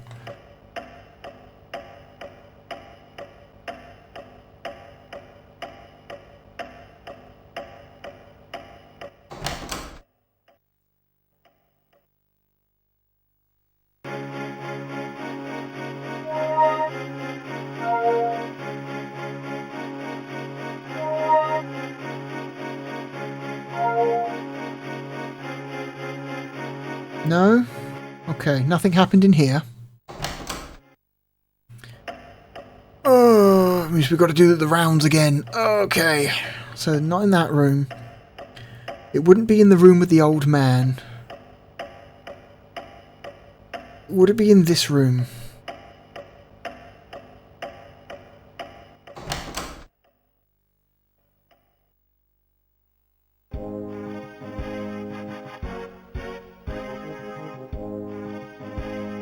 No.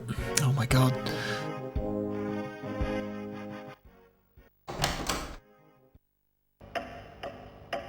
Oh my god. Okay. It's not that door on the left, because that's the door to the little girl's room.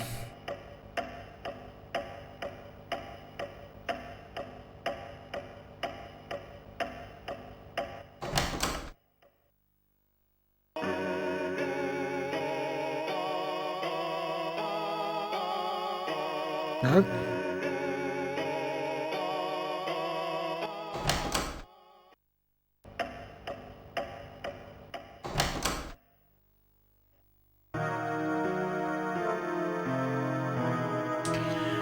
Yeah, not a lot to go on, not a lot of clues. This is just kind of the loop of the game, unfortunately. You just kind of... Do the lap around the mansion until you run into a cutscene, and then do another lap around the mansion until you run into another cutscene. Then do another lap around the mansion until you run into another cutscene. Oh. Who could have done such a terrible thing? Why?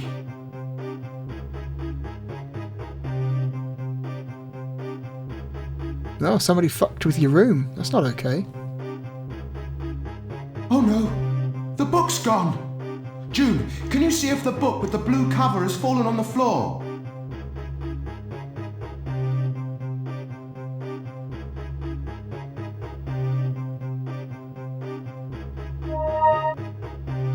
Buck. That's not mine. Guessing this dude likes music.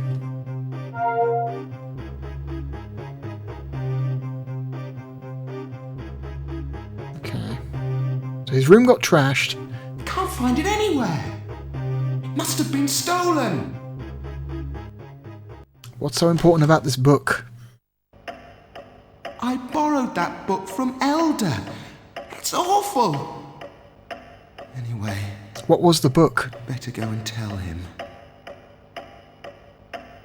Tarot card, lighter with the word D. Sorry, the letter D written on it. At least I think that's a stylized D. Yeah, I think that's a D. Okay. So I'm guessing we're going to go back and talk to the old man.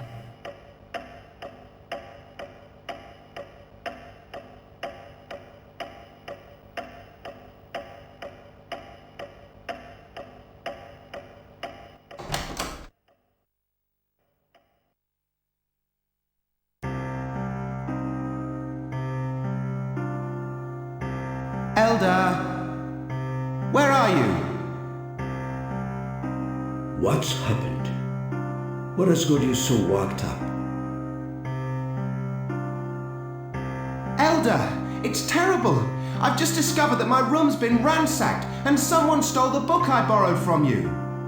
I see. So that's what happened. Yes. If it's about the book, don't worry. It was just something I'd written about my past. But it's strange. I can't imagine that the residents would have done that. I don't think so. A lighter was dropped in the room. Whoever owns the lighter is the culprit. We should not suspect people so easily. But who can have done such a thing, and for what reason? I'm going to investigate too. So we are remembering here that all of the people in this mansion, physically, their physical forms are butterflies. They are the souls of humans, but they are trapped in the bodies of butterflies. How the fuck does a butterfly carry a lighter? It's a Zippo. It's like a Zippo style lighter. How the fuck does a butterfly carry this? I have so many questions about how this universe even works, but you know, I think we're going to leave it there. I think we're going to leave it here. Oh, the Mansion of Hidden Souls. You are a strange and bizarre thing.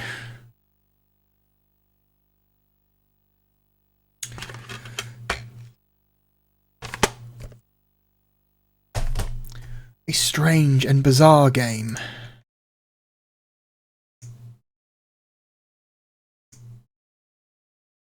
So, where on the list should we put the Mansion of Hidden Souls? What a bizarre thing. What a strange and odd and bizarre thing this game is. Everything from its presentation to its characters to its extremely, I don't know, unclear story. Well, presentation wise it's terrible. This game looks bad. I think this is probably the on like a technical level, this is probably the worst looking game we've looked at. Even Clockwork Knight had a much like nicer, crisper presentation than the Mansion of Hidden Souls.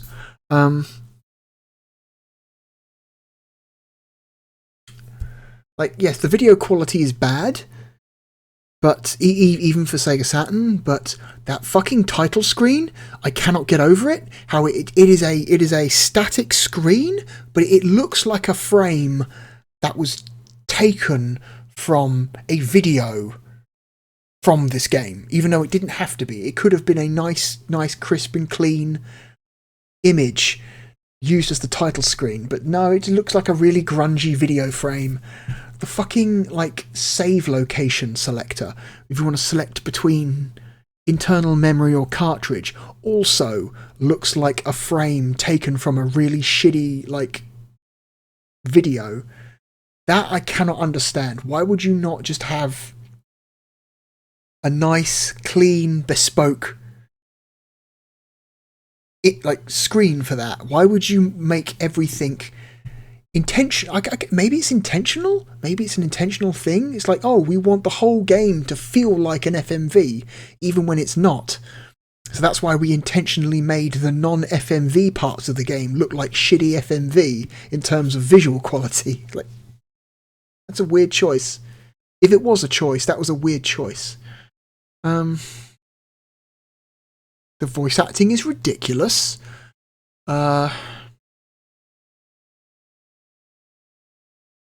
However, I am super, like, into weird games, right? I like Sega's weird shit, and it does not get weirder than Sega Saturn era Sega. Sega was at their strangest and most experimental during the Sega Saturn period, right? It's like they really just, they put out so many weird bets, so many strange and bizarre bets during this generation. And this is one of the strangest, I feel. And it's... Fuck. Well, I guess the most, like, straightforward comparison is it better or worse than the Sega Saturn version of Myst? It is a Myst clone, right? So let's compare it to Myst. Well, not to Myst in general, but specifically the Saturn port of Myst.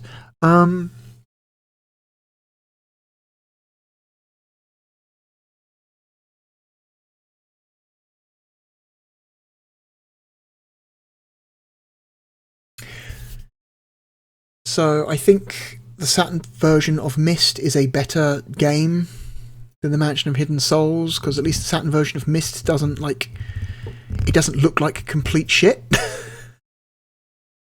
And I feel like Myst has a more compelling story.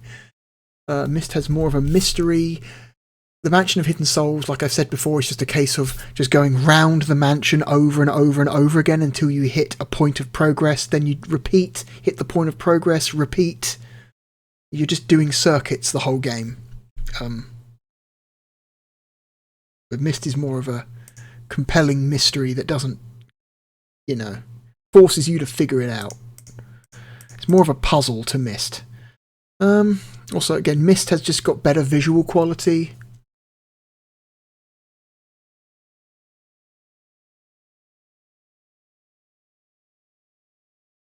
I think the one compelling thing for me about the Mansion of Hidden Souls is how strange it is. Like, I feel like if the voice acting was better and the universe was less weird and the story was less bizarre, the game would be less compelling. I think the part of me that likes this game only likes it because it's so fucking weird. If it was more competent, it would be less interesting.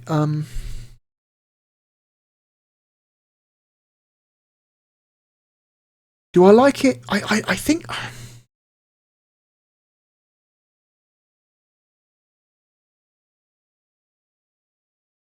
I think, again, this is an emotional list. This is a list based on my feel, what my heart says, and my heart says that I like the Mansion of Hidden Souls more than I like Digital Pinball. Digital Pinball is a more competent experience. It is a very crisp looking game. It uses the high res mode. It's nice and crisp and clear. It's a very nice looking game. A lot of like work has gone into the presentation of Digital Pinball. I just don't enjoy playing it. I'm more likely to play the Mansion of Hidden Souls again than I am to play Digital Pinball.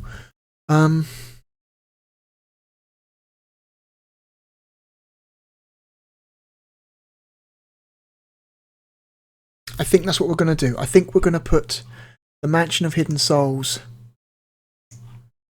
right down here below Myst.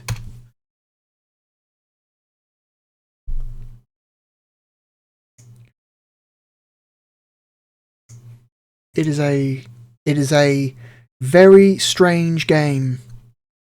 I would not call the Mansion of Hidden Souls a good game, but I would call it extremely compelling because of how bizarre it is, how strange it is. And if you're the sort of person who's into weird shit like me, you might get something out of this game. You might get something out of the Mansion of Hidden Souls. It's such a strange thing, and the only other games I can think of that are anything like it are the original game for the Mega CD and another game for the Sega Saturn called Gekomugentan Toriko, which I think is by some of the same people, because it covers some of the same kind of like themes as the Mansion of Hidden Souls, and it's it's the same gameplay. It's like an FMV based adventure game, and it's very similar in tone and style, although the video quality is a little bit better in that than it is in Mansion of Hidden Souls. Yeah, Gekomugentan Toriko is another game that I have covered on my channel in the past. I've got multiple playthroughs of that.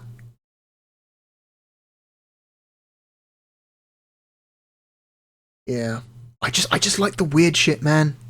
If I wasn't into weird shit and just bizarre artistic choices for their own sake, I would probably put this game lower on the list. But nah, man, it's got just a tiny little bit more charm. It's got a little bit of charm in there. Anyway, that is the Mansion of Hidden Souls. Right.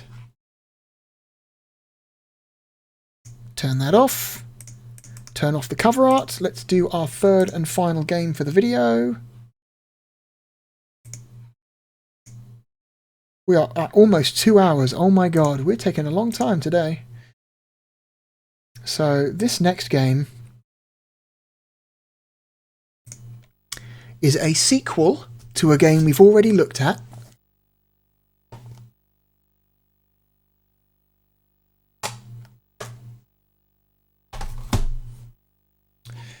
Hopefully, it is better than the first game was,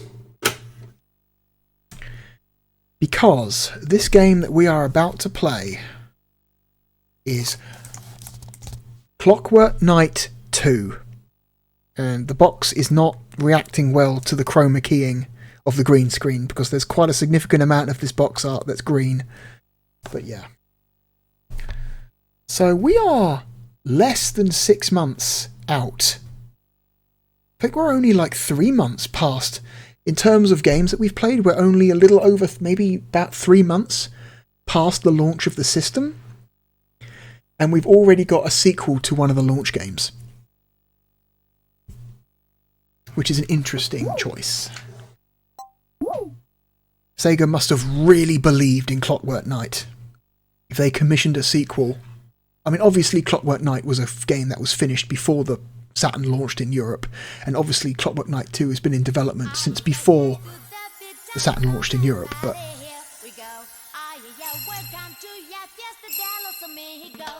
Sega must have really believed in Clockwork Knight.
just like the first game, this game also has a really long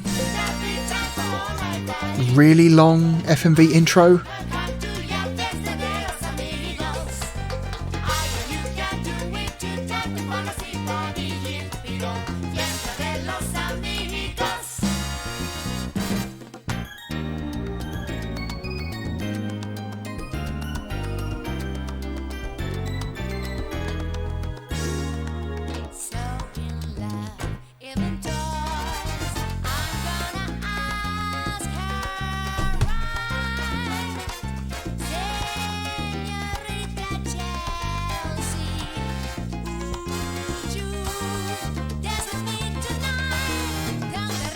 Pretty sure that was just a recycled...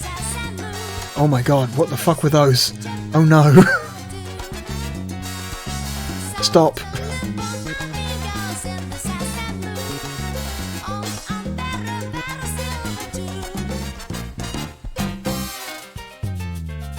Yeah, this game is just recycling video footage from the first game.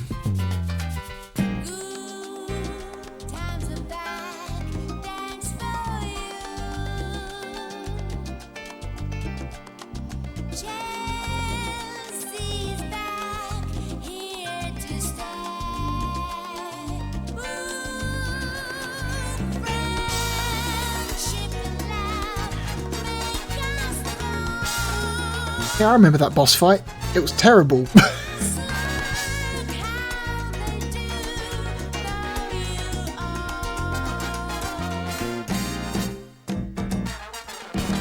What is the story of this game in relation to the first one? Is this a continuation of the same story from the first game, or is this a...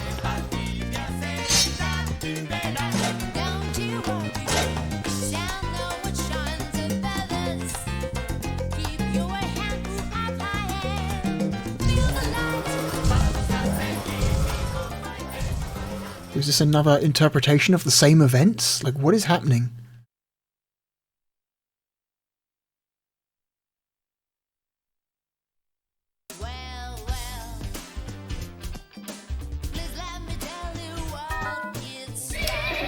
Oh, Jesus. I mean, just like the first game, pretty good title screen. The title screen is solid.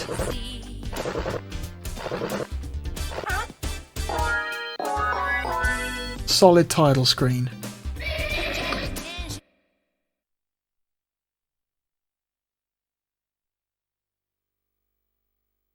Boy, this screen looks familiar. Okay, we've got jump, attack. We've also got a hold button now, so you can hold things.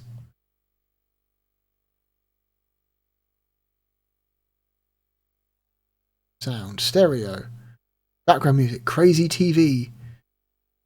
Pepperu Chow's adventure. The donkey paradise. Tell me, what does the donkey paradise sound like?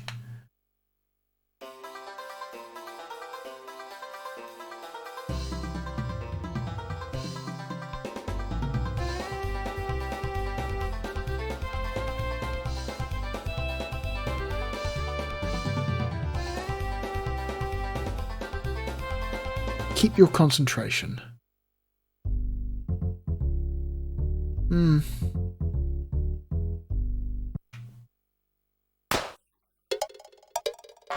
Listen to some sound effects.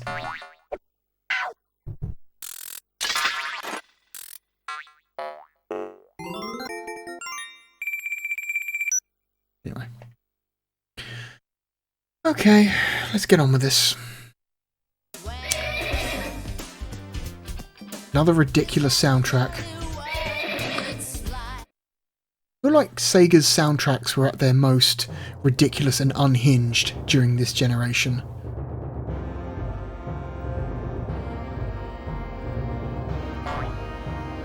Well, so we're starting off with a boss fight.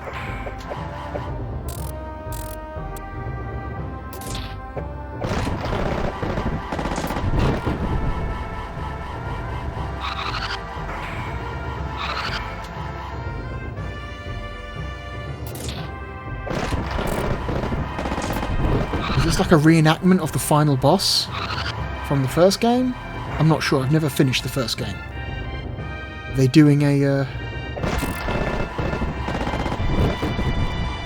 a Symphony of the Night here. They're starting the game off with a reenactment of the final boss from the previous game.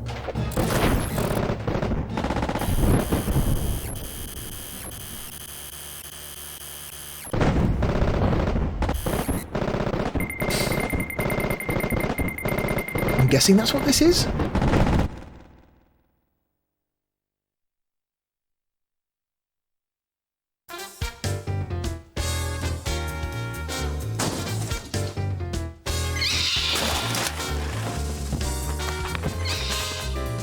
Oh no, some bats.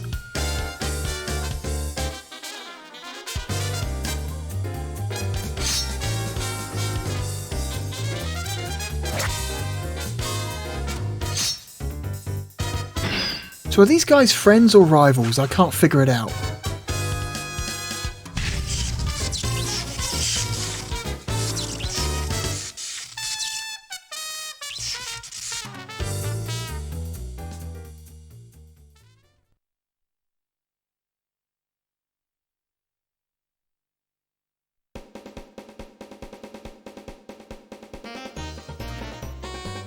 Well, this seems very familiar. This whole presentation seems very, very familiar.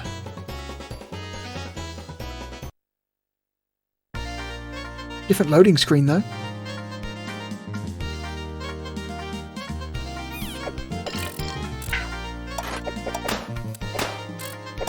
The game does feel slightly snappier, I will give it that. Something about the movement feels a little bit more responsive than the first game.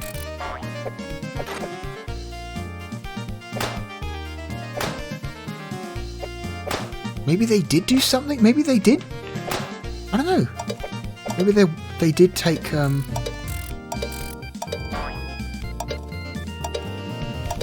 Maybe they did realise that the first game was just kind of a sluggish, awkward mess.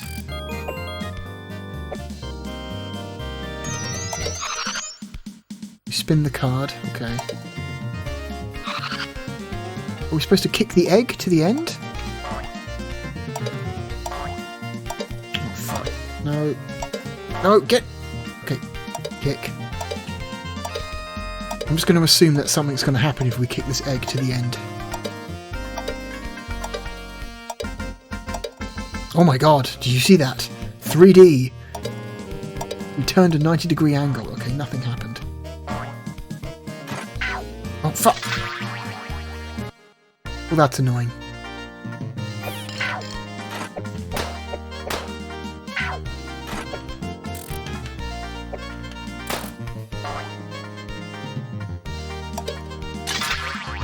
Fucking hell.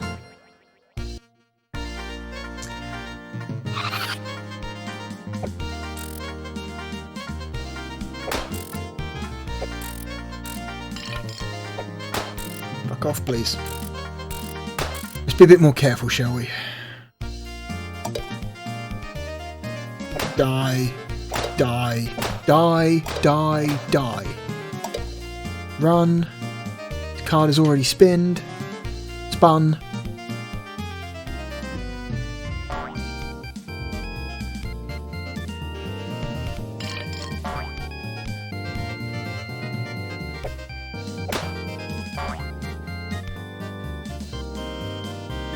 What does this do?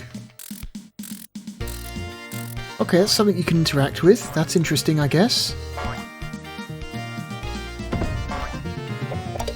Another egg.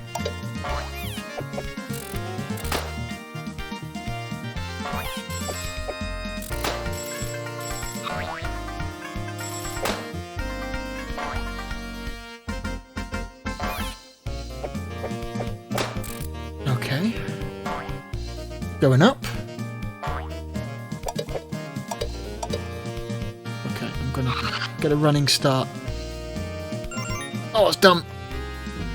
I missed most. Fuck me.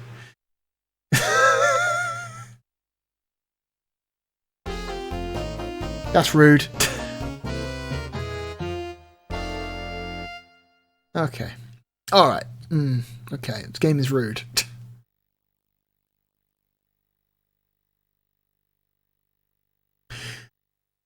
This game just feels I don't know, like there is a slight, I feel like there is a slight controls improvement.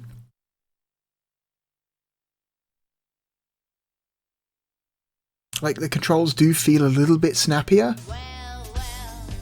Hang on. But like not like, still wouldn't call the controls good. Give ourselves some more lives. Fuck this. I'm going to play super cautiously now.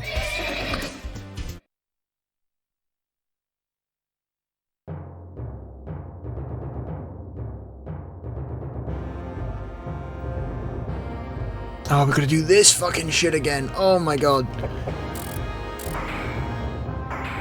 Alright, cool, yeah. Oh, come on. I was not in that thing's hitbox range. Fuck you.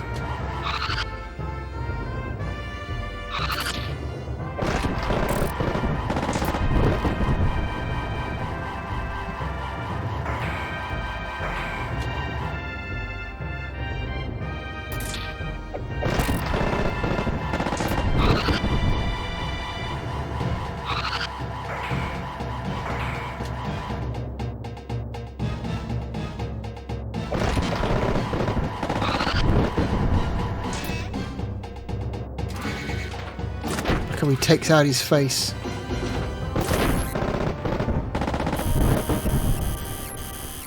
He takes out his own circuit board and tries to smash you with it. That's pretty funny. That's kind of funny.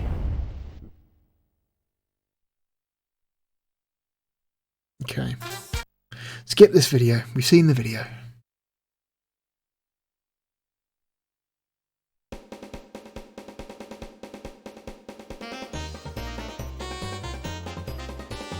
Yeah, don't need to see that again.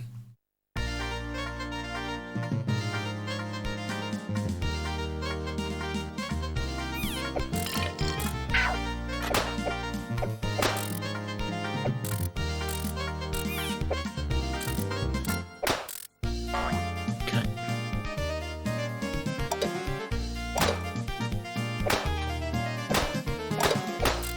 Okay. Spin the card. Rotate the level. Ooh, whoa.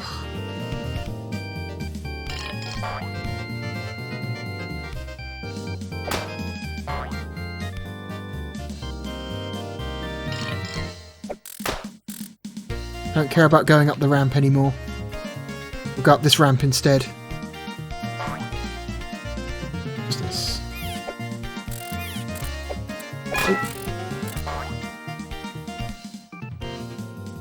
Oh, invincibility.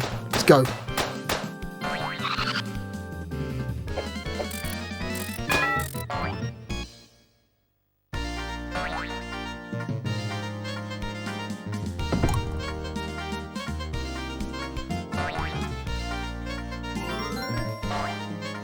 Oh, that egg contained a piece of health. There's a nut. Okay, I didn't mean to do that. There was another. Oh, that's what that is. You can go back. Okay. Wonder what the reason is why you would bother to go back. Can I go down through here? Nope.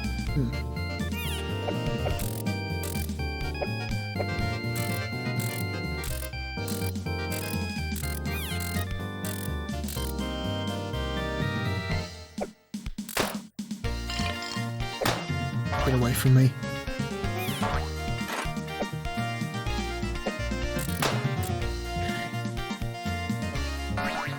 Okay, don't fall down the pit.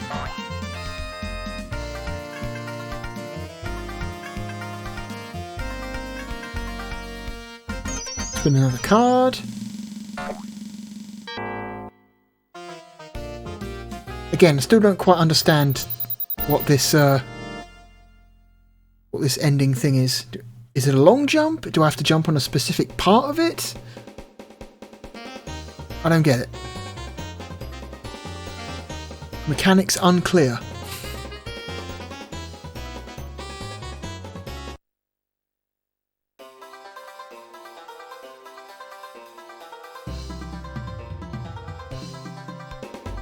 Oh my god.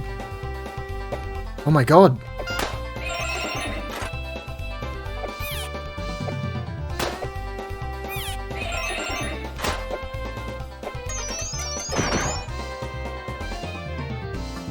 Well, this is elaborate.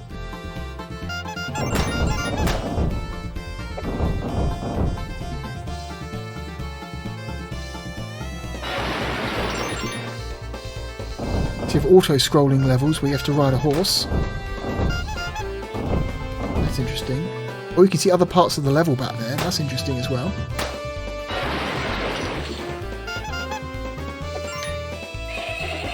Ooh.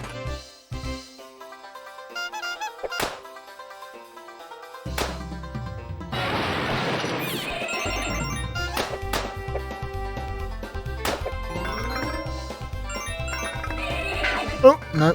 Okay. Okay, get under. Oh, come on.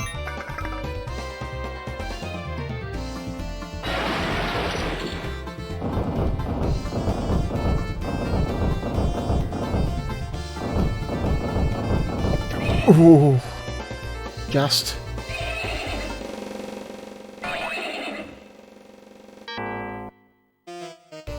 Again, still don't understand.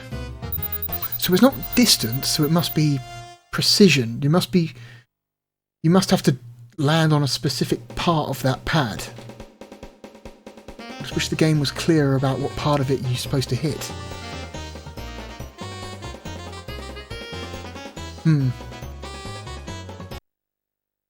So I feel like the game has slightly better presentation than the first game. So they've made the controls a little bit snappier, and they've made the.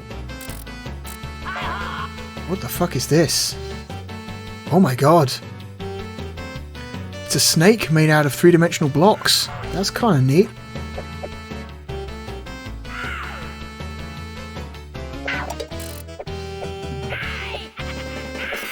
Oh, you got to hit his microphone.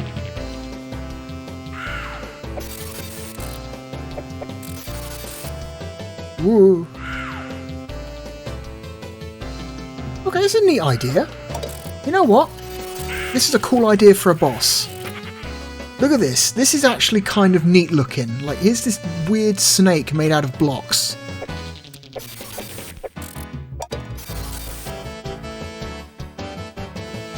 Oh god. Oh Jesus Christ.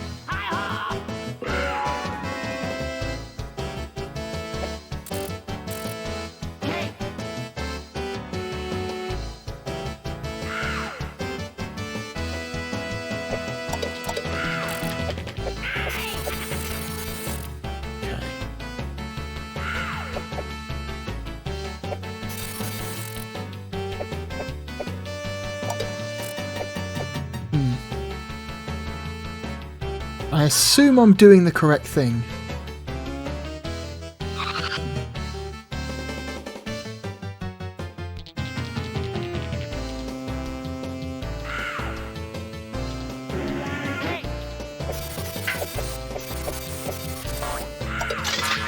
Oh. Okay, so when you jump standing still, you... Okay, that's annoying. For some reason I moved forward when I jumped and I shouldn't have done that. Because I wasn't holding the D-pad, but for some reason I moved forward when I jumped, and that was kind of shitty.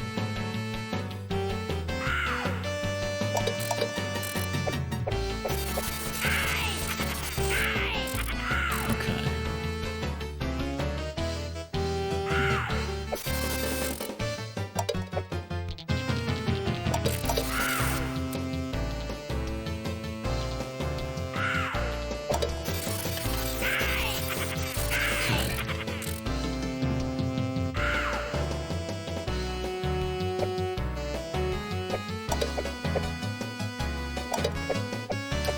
I feel like I should be hitting it there. I feel like the hit detection on that is a little bit... Oh! Get away!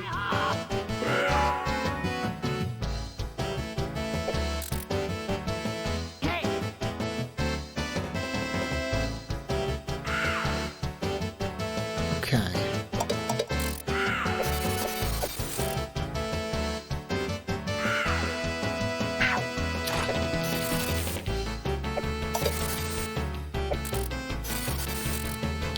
Okay.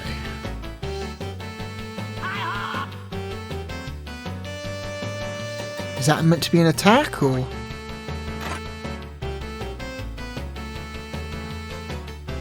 Okay. So this, he swings his body like a skipping rope.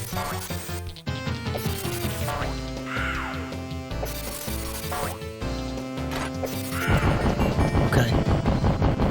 You know what? I'll give the game credit. That's a cool boss. That's a weirdly, like, interesting boss design. I will give the game credit for that. That's kind of neat. Alright. Cool. Yeah, alright. Alright, Clockwork Knight. That's a... Huh. I was weirdly impressed by that. Alright, Clockwork Knight. Alright. Alright. Okay.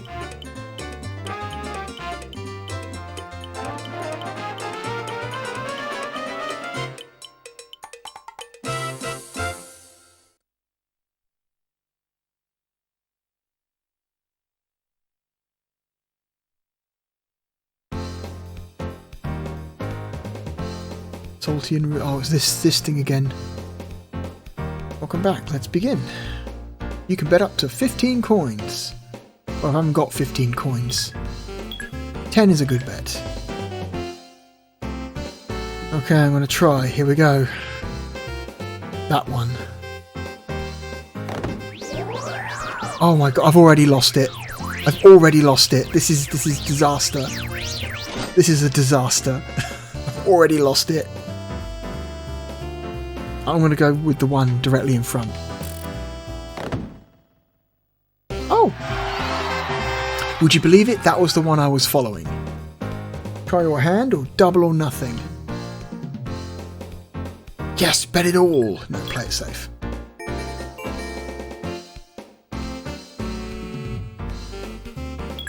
Nah. Okay.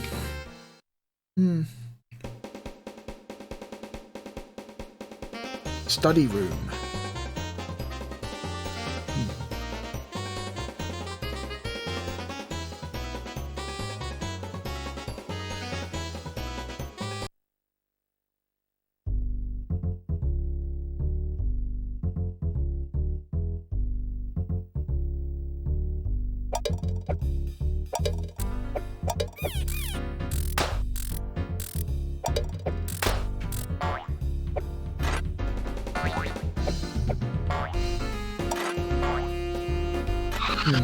Okay, so these eggs do contain things, but I'm not sure how you're supposed to break them open, at least reliably.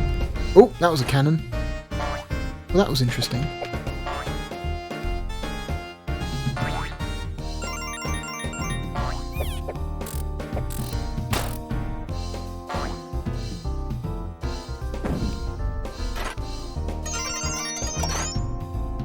Huh. Interesting.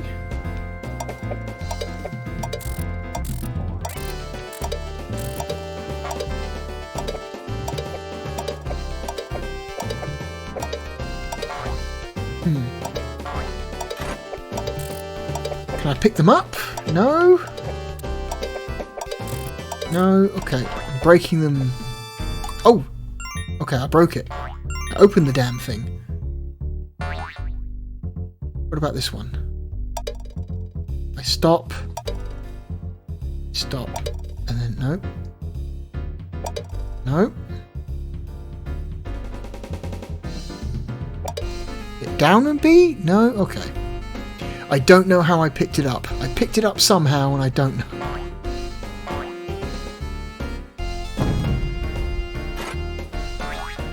Okay, is it down and A? No.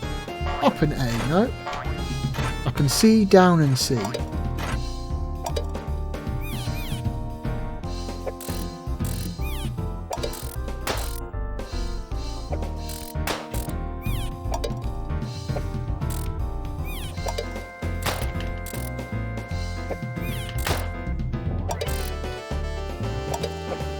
Do I walk into it while holding B?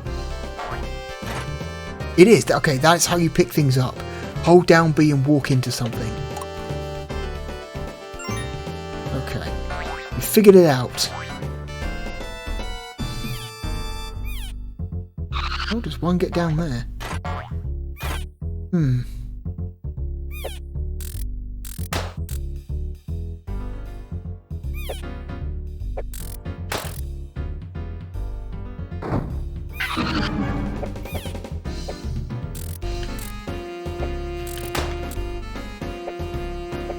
Rude.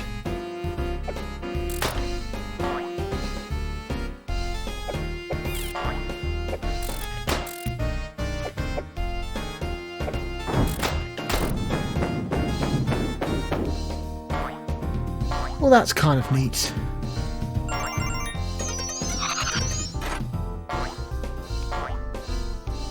Hang on.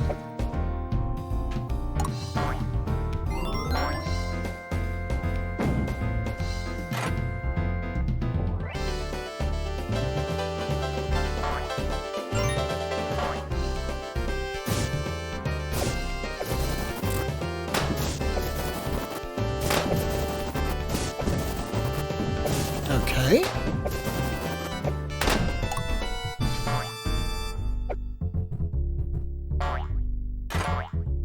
Okay. Oh, you can pull things now. That's new. I feel like that's a new mechanic.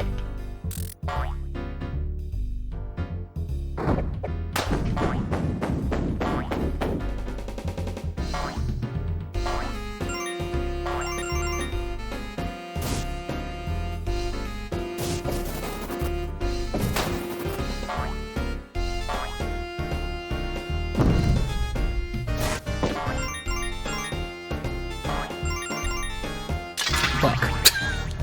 Damn!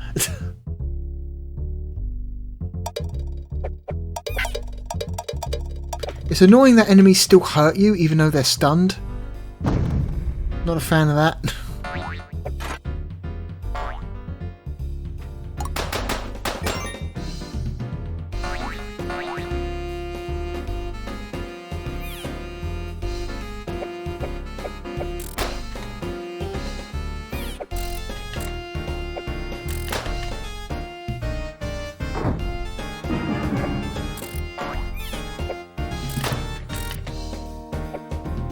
Especially since taking these guys out is just kind of a chore.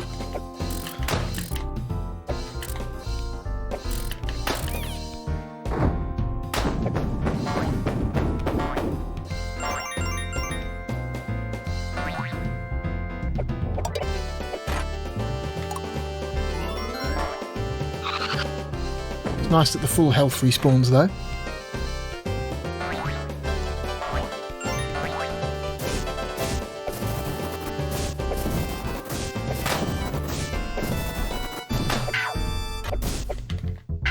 Oh my god, just hit the damn thing.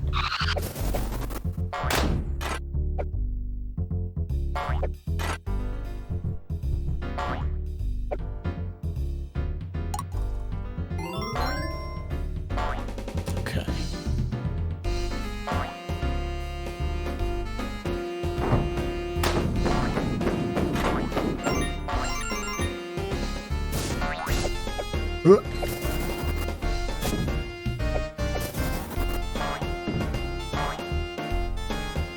Should we go left? Let's go left again. Oh!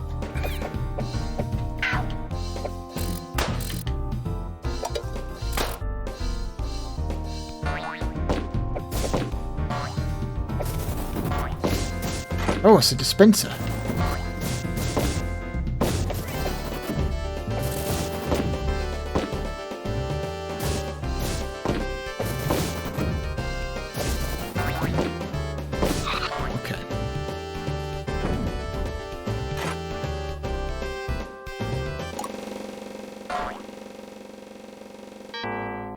Okay, I think you gotta land on the flashing letters, I think? The game didn't give me much time in order to land on it. I don't have that much control over my jump, so...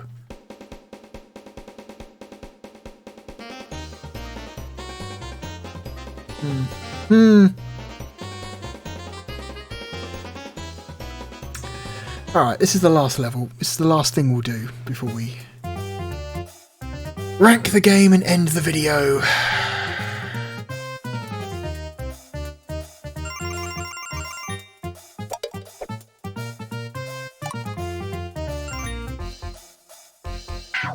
Ugh. Oh my god, fuck off, please. These guys suck. The combat still sucks. The part where you have to, like, hit downed enemies and then, like, work on them with your key sword is still annoying. Wait, is there a thing up there? Okay.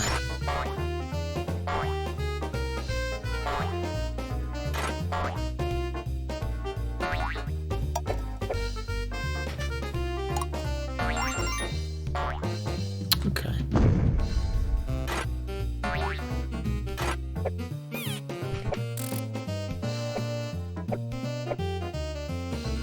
Can't go that way.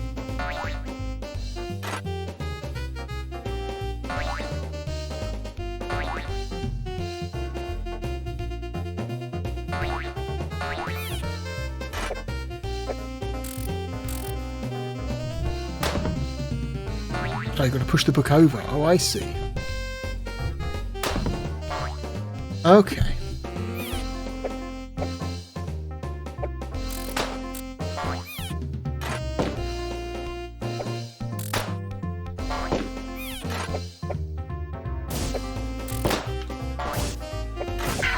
Oh my god.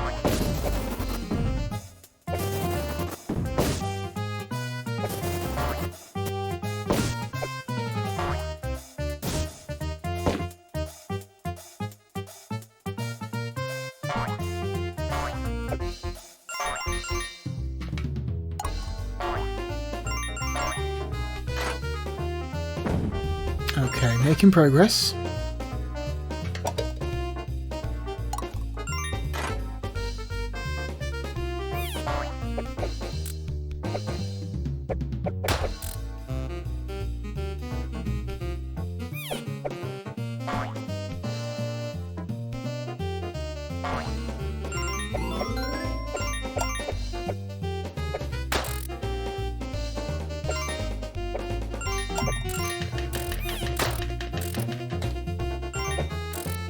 Okay. Alright, let's see what's in the box.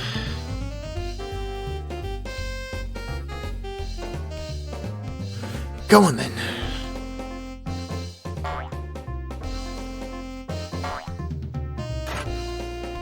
Right. This book might be in... Is this book interactive? It is.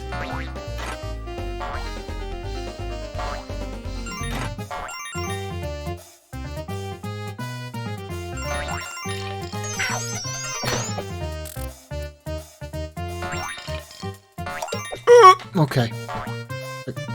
I got scared.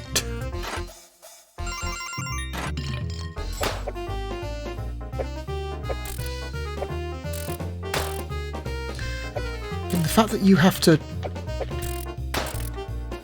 crouch and then slowly work on enemies that are already stunned just kind of like slows the game down. Oh, no, we're in a dark area now.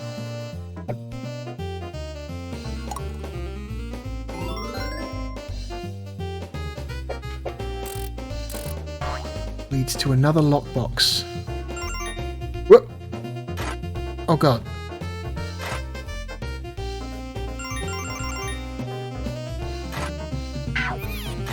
Motherfucker.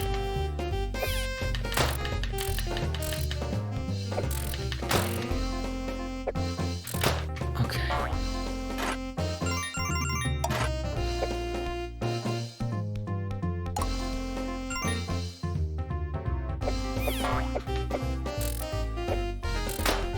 Okay.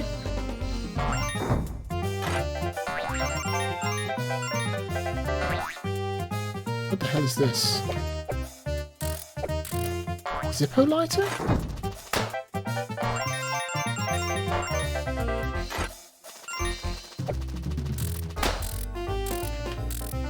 I'm gonna sit here and just wait for the helicopters.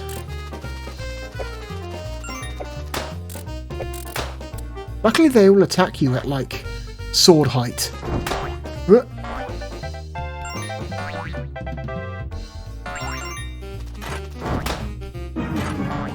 Oh no.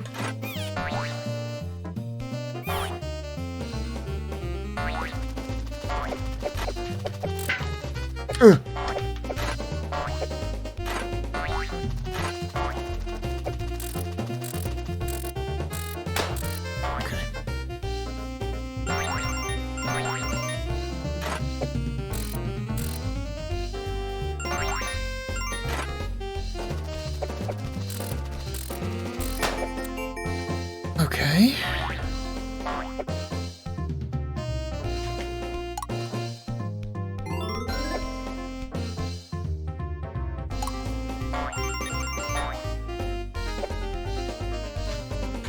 My book's gonna fall on me.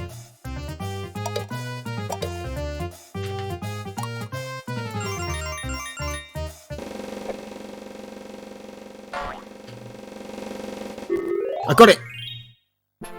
I fucking got it! I did it! I did the thing! I did the thing! I finally did the thing! Okay. Alright, Clockwork Knight, you're not... I don't know. Gameplay-wise, you're not that much of an improvement, but there is some improvement here. Presentation feels a little bit nicer, controls feel a bit snappier. Level design feels a bit more interesting. Oh, another boss. Here we go. Oh, you can see the wreckage of the TV robot in the background there. We've got a page coming from a...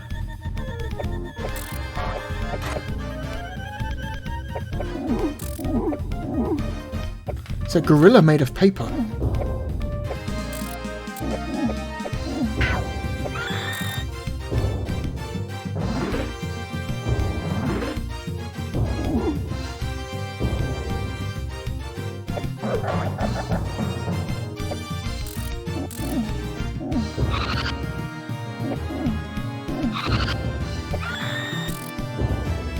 That's interesting. It's like a gorilla made of paper. That's a... Fuck.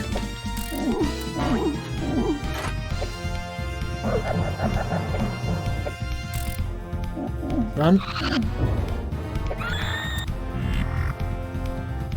Okay. Paper is retreating. Paper is going to yellow ink now. What's the paper going to turn into? I'm guessing a cheetah. Oh, shit, yeah. Should have guessed that was going to happen. Should we give that another go? Let's give that one more go and then we'll end. Again, this is like another interesting idea for a boss. A piece of paper that folds itself into different animals. That's an interesting idea.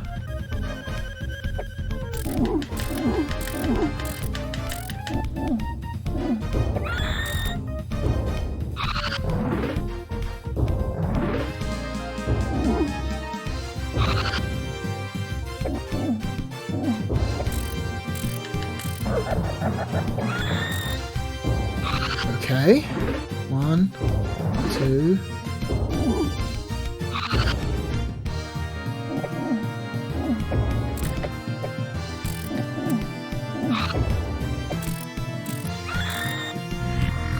Okay.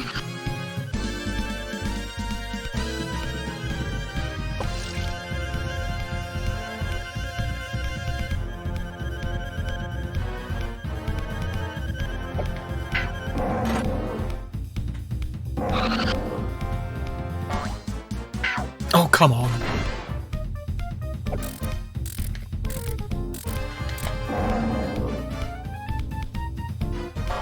Oh, fucking hell. Yeah. Your jump is still not great, though. Your jump is still kind of floaty and slow to get off the ground. And these bosses have giant hitboxes. Giant hitboxes. We'll try one more time and that's it for the video. But I think it's safe to say I like this game more than I like Clockwork Knight 1. This game's got more going on. More creativity.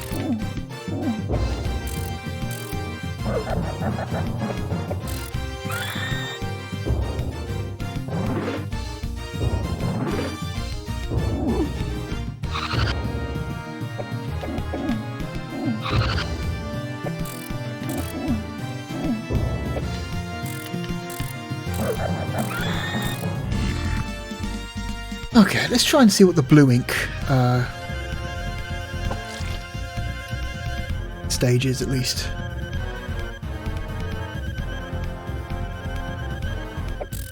Okay, that was still a little bit too close. The hitboxes on this stuff is still... Oh, fuck. Okay, run! Again... You just don't get high enough. No, I'm not doing this again. You don't get high enough, quick enough, in order to effectively get over the boss. You kind of have to know. And the problem is the camera zooms in, which means you can't see the boss when it starts charging, which means you've already lost, because if you're not already jumping as soon as it starts charging, you're not going to get over it. That's... yeah, okay, I started liking this boss, then I stopped liking this boss. Yeah, no. Why does the camera have to zoom in so much to the point where you can no longer see where the boss is? Nah. That soured me. I wouldn't have the camera zoom in close on you during a boss fight. I'd have the camera zoomed out the whole time to show where the boss is at all times. Nah. Okay, no. That's a shame. I was like really like... I don't know, man. I don't know. This game had more going on than the first one did.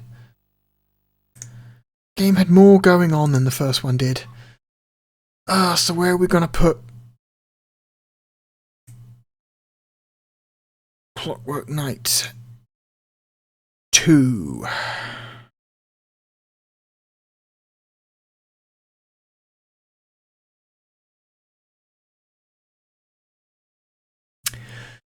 So it's safe to say I like it more than Clockwork Knight 1. I think it's a better looking game. I think it's the controls feel slightly more responsive than the first game. It's got some interesting boss design. I still think the jump sucks. The jump is weird and slow and floaty, and it's not useful for getting out of the way of fast moving hazards, which just feels frustrating. I did like that snake boss though. That boss with the snake made out of all the different rotating wooden blocks. I thought that was like a neat idea. It's like a neat... There's some neat ideas in this, but their execution is... I feel like the game is trapped in this just like kind of shitty framework. It feels less like a sequel and more like, I don't know, an expansion pack. Like, this is Clockwork Knight 1.5, you know what I mean? It's like, okay.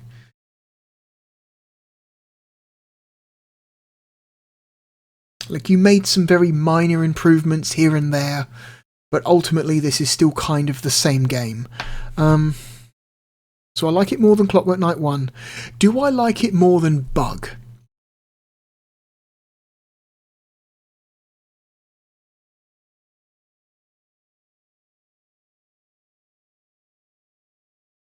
I think this has got more going on than Bug.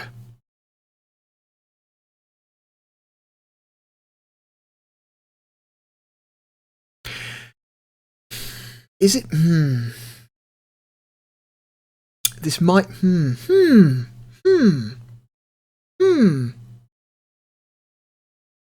I like Clockwork Knight? Okay.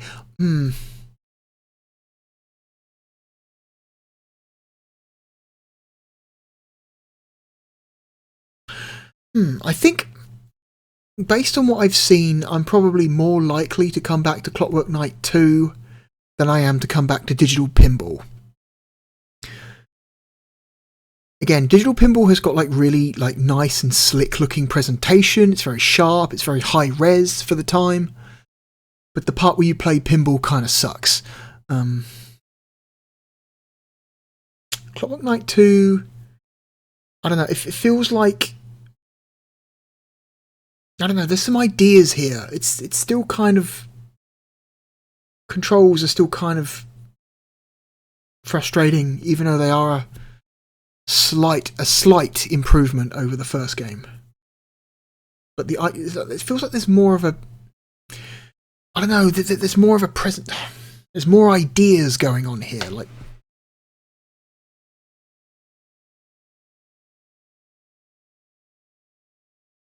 I do not like it more than I like the Mansion of Hidden Souls. The Mansion of Hidden Souls is fucking a fascinating mess of a game. Fascinating mess of a game. In a way that I just, I like.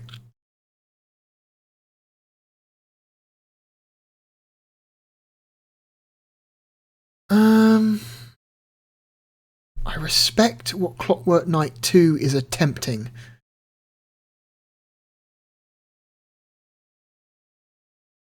But I'm not charmed by it. I'm not charmed by it the way I am charmed by the Mansion of Hidden Souls. So, Clockwork Knight 2 is our new number 12. Congratulations to Clockwork Knight 2 for being a better game than Clockwork Knight 1. Hang on a sec, let me figure this out. Hold on. I need to adjust the cropping on this layer. Okay. So now we can see the entire list here.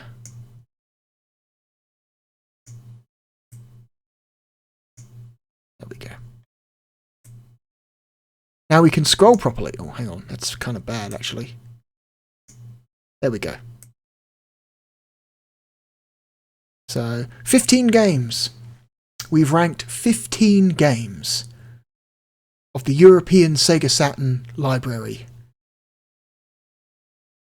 So far, the best game we've looked at, in my opinion, is Shinobi X. And the worst game we have looked at, in my opinion, is the original Clockwork Knight. We have a long way to go. Well over 200 more games to rank. So, I will see you next time when we will rank 3 more games. I know what they are. I'm looking at them right now. They're sitting just off camera on the stack. And I shall be back again soon, probably tomorrow, if how I'm planning to upload these works out the way I want. And as always, thank you for joining me. My name is The Real Blue Dragon, and I shall see you next time. Goodbye.